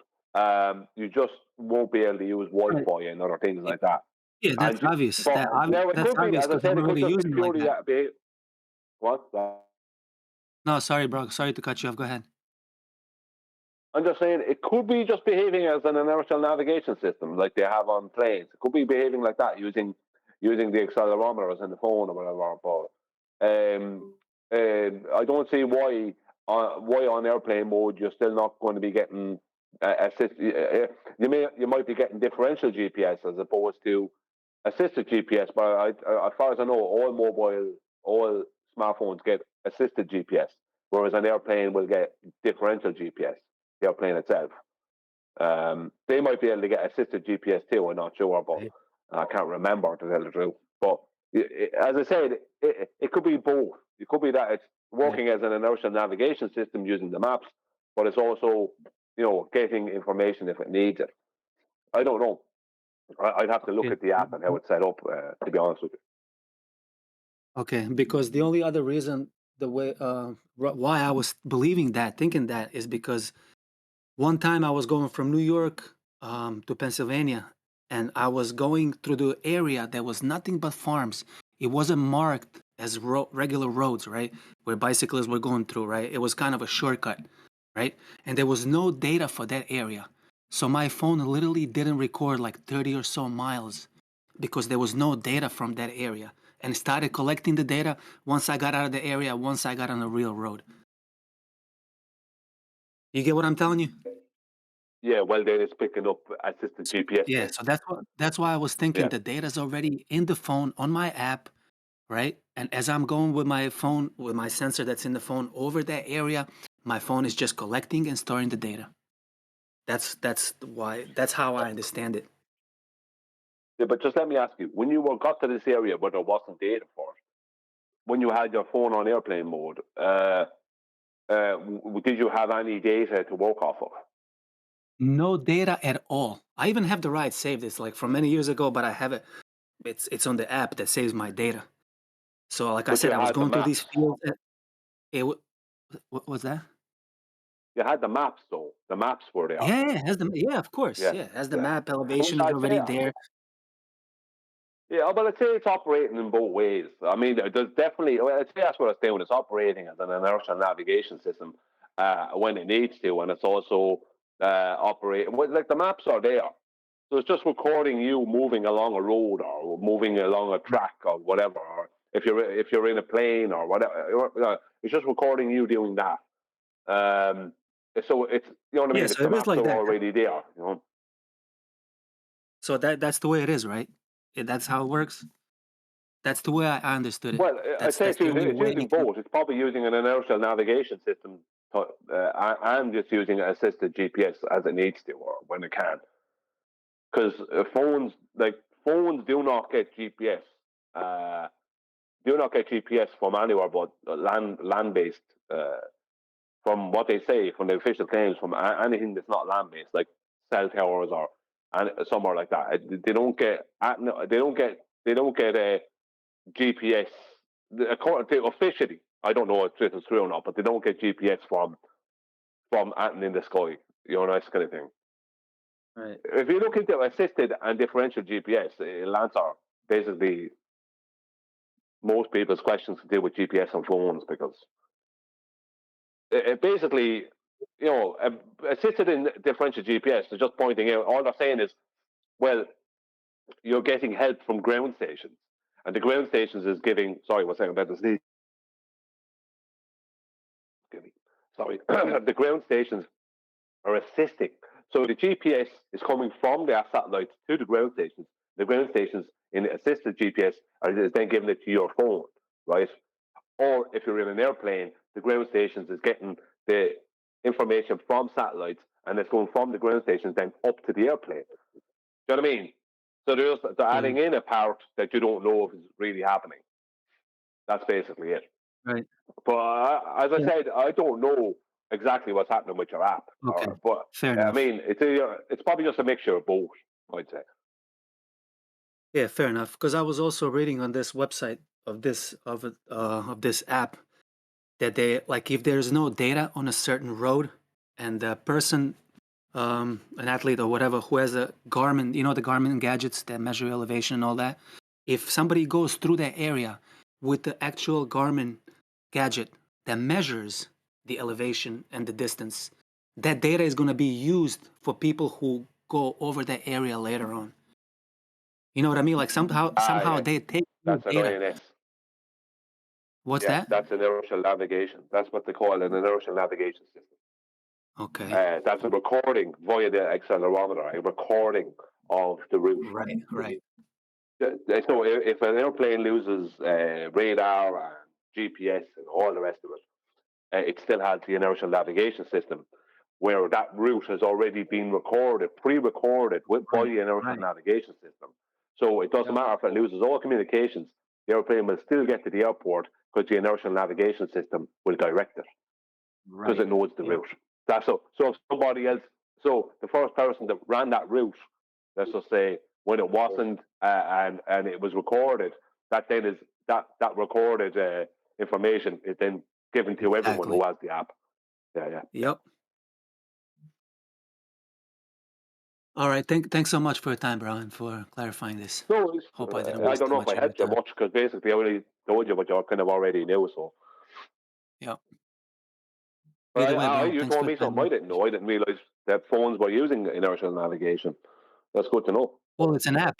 It's like for athletes, for cycling and running. It's called Strava. It's free. Like I've been telling people this for years, bro. Like to explain to them high elevation profile, like what it is and how references are horizontal plane of reference. And again, I've been called conspiracy theorist by my fellow cyclists who don't even want to talk to me anymore, just simply for pointing this out. But that's a whole other story for another day. Yeah, you're just pointing out to them that it's using basically a horizontal plane with elevations above and below that horizontal plane. Yep. You know, that's And you what can it's even doing. see it, dude. Like So wait, they every don't want to ride. be your friend anymore? Not, dude, like people literally don't talk to me because I'm a flat earther, bro. Because they know now. But I wasn't even talking Wow. about flat earth or anything. I just show these people like what their own elevation profile on their own app that they're using shows. It shows the horizontal line from, you can go hundreds of miles. Doesn't matter how long your ride is. Every foot of elevation is shown up or down in reference to horizontal. That's on the bottom. It's called That's elevation exactly Right. profile. what. Go on, Neil. I'll go Yeah, after you. Brian. No, I'll go after you because I'm going to change it to something QE said. Go ahead. Okay. Yeah, well, that's exactly what Google Earth does with its elevation profiles. It Yep. shows you the horizontal baseline all the way, Mhm. but it uses the transverse Mercator projection. So at any point it needs to, it can convert any coordinates to a globe coordinate, even if you're not at a globe coordinate. Even if your coordinates is technically not that coordinate, they'll tell you that's your coordinate. Do you know what I mean? So they're basically, at that point, they're hiding the true nature of the latitude and longitude grid. But that's how they do it. They know they need a flat plane. They know they have to reference. They can't have You can't show elevations from a center point of a globe. They know they can't do this. They know no one will accept it. It's ridiculous. So what they do is they are using the horizontal plane, the XY plane, and they're using the Z above and below, plus and minus Z above and below that XY plane. But at any point they need to, they'll keep on giving you your globe coordinates. So if you're in Australia, you're getting coordinates that aren't correct. You'll have a longitude in Australia that isn't correct because that longitude line is not even possibly going through Australia. It might be off to the west or the east or whatever. Do you know what I mean? But they'll tell you that you're at a longitude that is technically, that longitude is technically out in the ocean. And that's how they do it. But they still will give you a flat plane. Why will they do that? Because that is what we experience. So if they give someone a curved elevation profile, right, no one's going to be okay with that. It's like with Jin when he had those children in his classroom, and he's asked them to draw the sun over the horizon, and he drew one as well, and his one was curved, and they were like, no, the horizon's not curved, because it's like an innate knowing within you that we're not on a globe. You know we're not on a globe. Kids know it. Everyone knows it. But that's why Google do not give you a curved elevation profile with distances from the center of a globe, because it doesn't feel right. Because it's wrong. I have a Sorry, question. It would be impossible to. Go ahead, George. It's a question that maybe you could ask your mates of cycling. How do you cycle on a sphere that has 2 inches per mile square of depression? How do you cycle? You go uphill, downhill?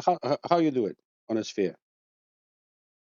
George, these conversations ended when I showed them the elevation profile, dude. It was just the eyes opened, kind of blank look, and that was it. I've got a question as well.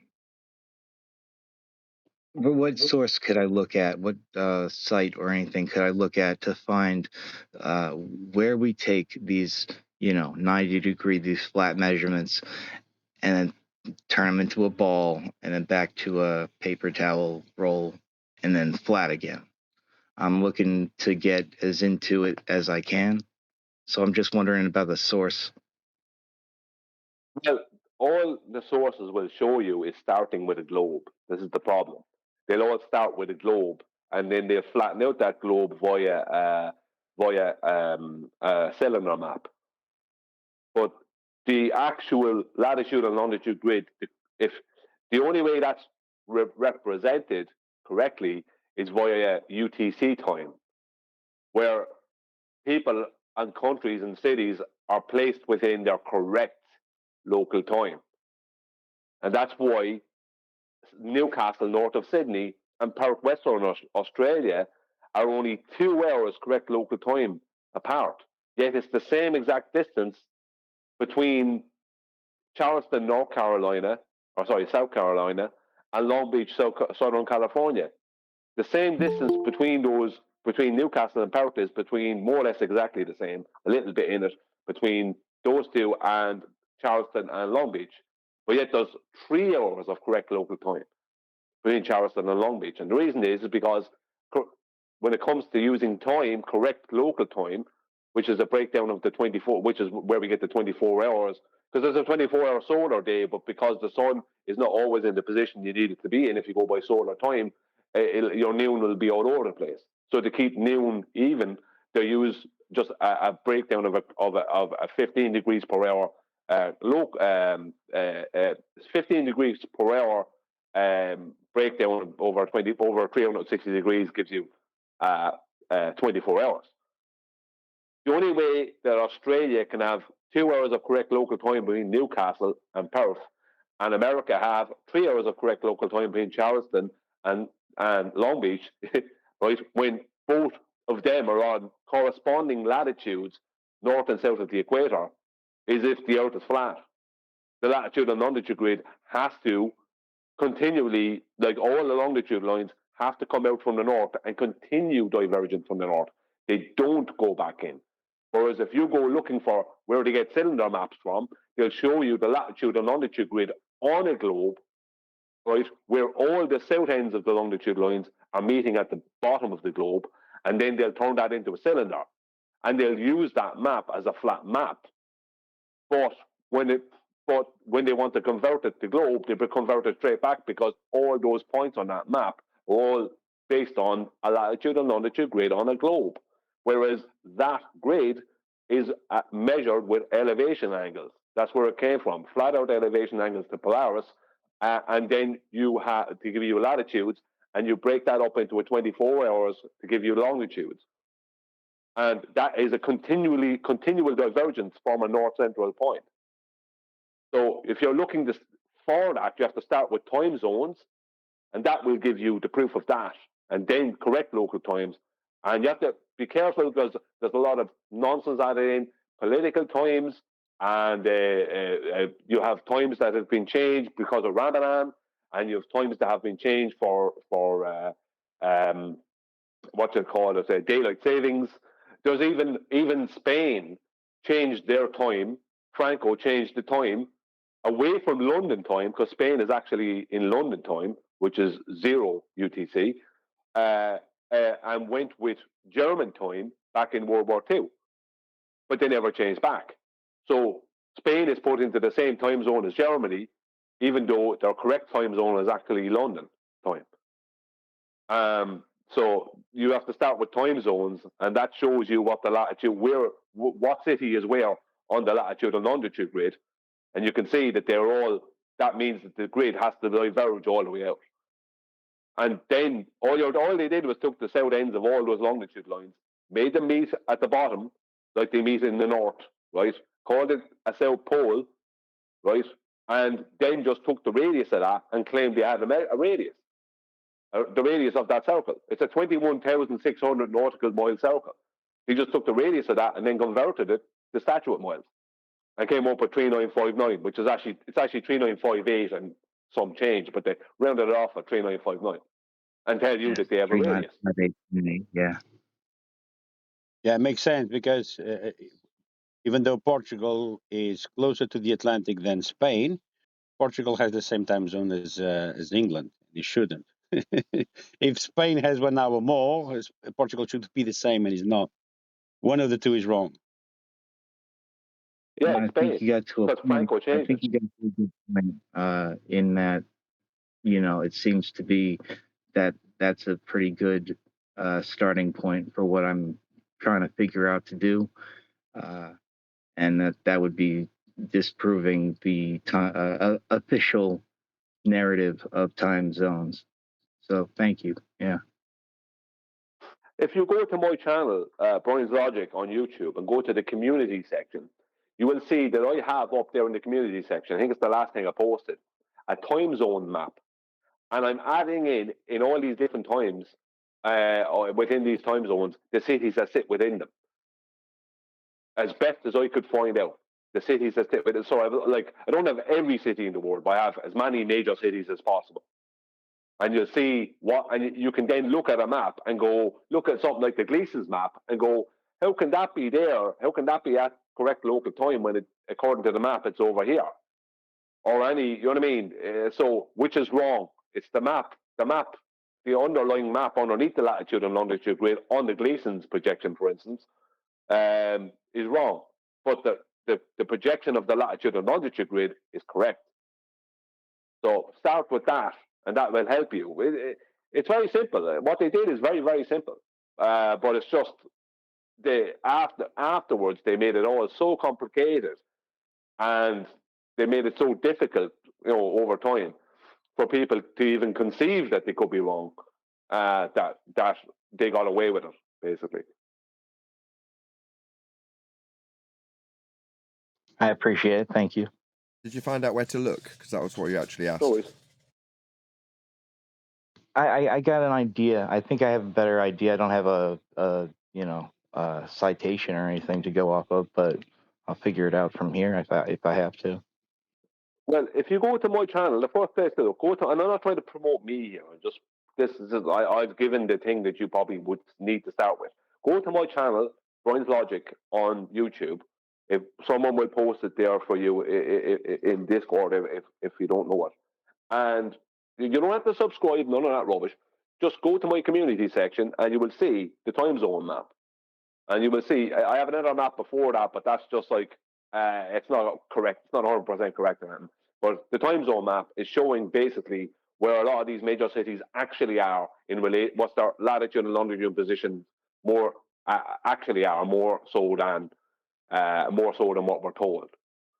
It's a bit. It's going to be a bit more work, but it's a good starting point to give you some visual of what's going on. I posted that in the chat, a Gleason's map from 1893 with the time zones. It might be helpful. Yeah, because according to what I heard, Whitted and Jaron Campanella speaking on this, and according to them, I don't know if this is true or not, but according to them, Gleason was a flat earther, but they wouldn't give him the patent if he made his projection purely a flat earth projection. So that's why he supposedly has a globe projection, which is with a stretched out Australia and a stretched out South America and a stretched out South Africa, where he has a globe projection underneath the latitude and longitude grid, whereas he supposedly wanted to have the continents and countries correct in their sizes. Now, I don't know how true that is because I haven't checked it out, but Richard was talking about it at length on a show that him and I was one of the things where him and Jaron Campanella were there, and there was somebody there who was trying to debate them. I was a while back, a few months ago. But supposedly the Gleason was a flat earther, but they wouldn't give him the patent for his calculator if he didn't put the globe projection on it. So that's pretty interesting. It does make sense. Yeah, it does.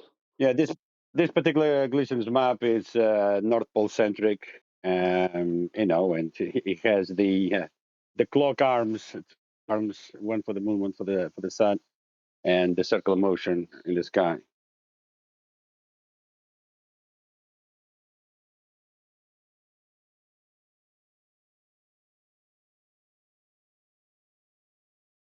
Cool.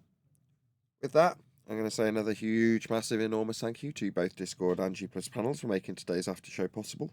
And of course, a massive thank you to all of you in either Nathan Oakley 1980 or Nathan Oakley premiering streams. Hopefully smashing the super chat, liking, commenting, sharing, subscribing, joining as a member, and all that good stuff. I've been Nathan Oakley, and I will see you all in the next video.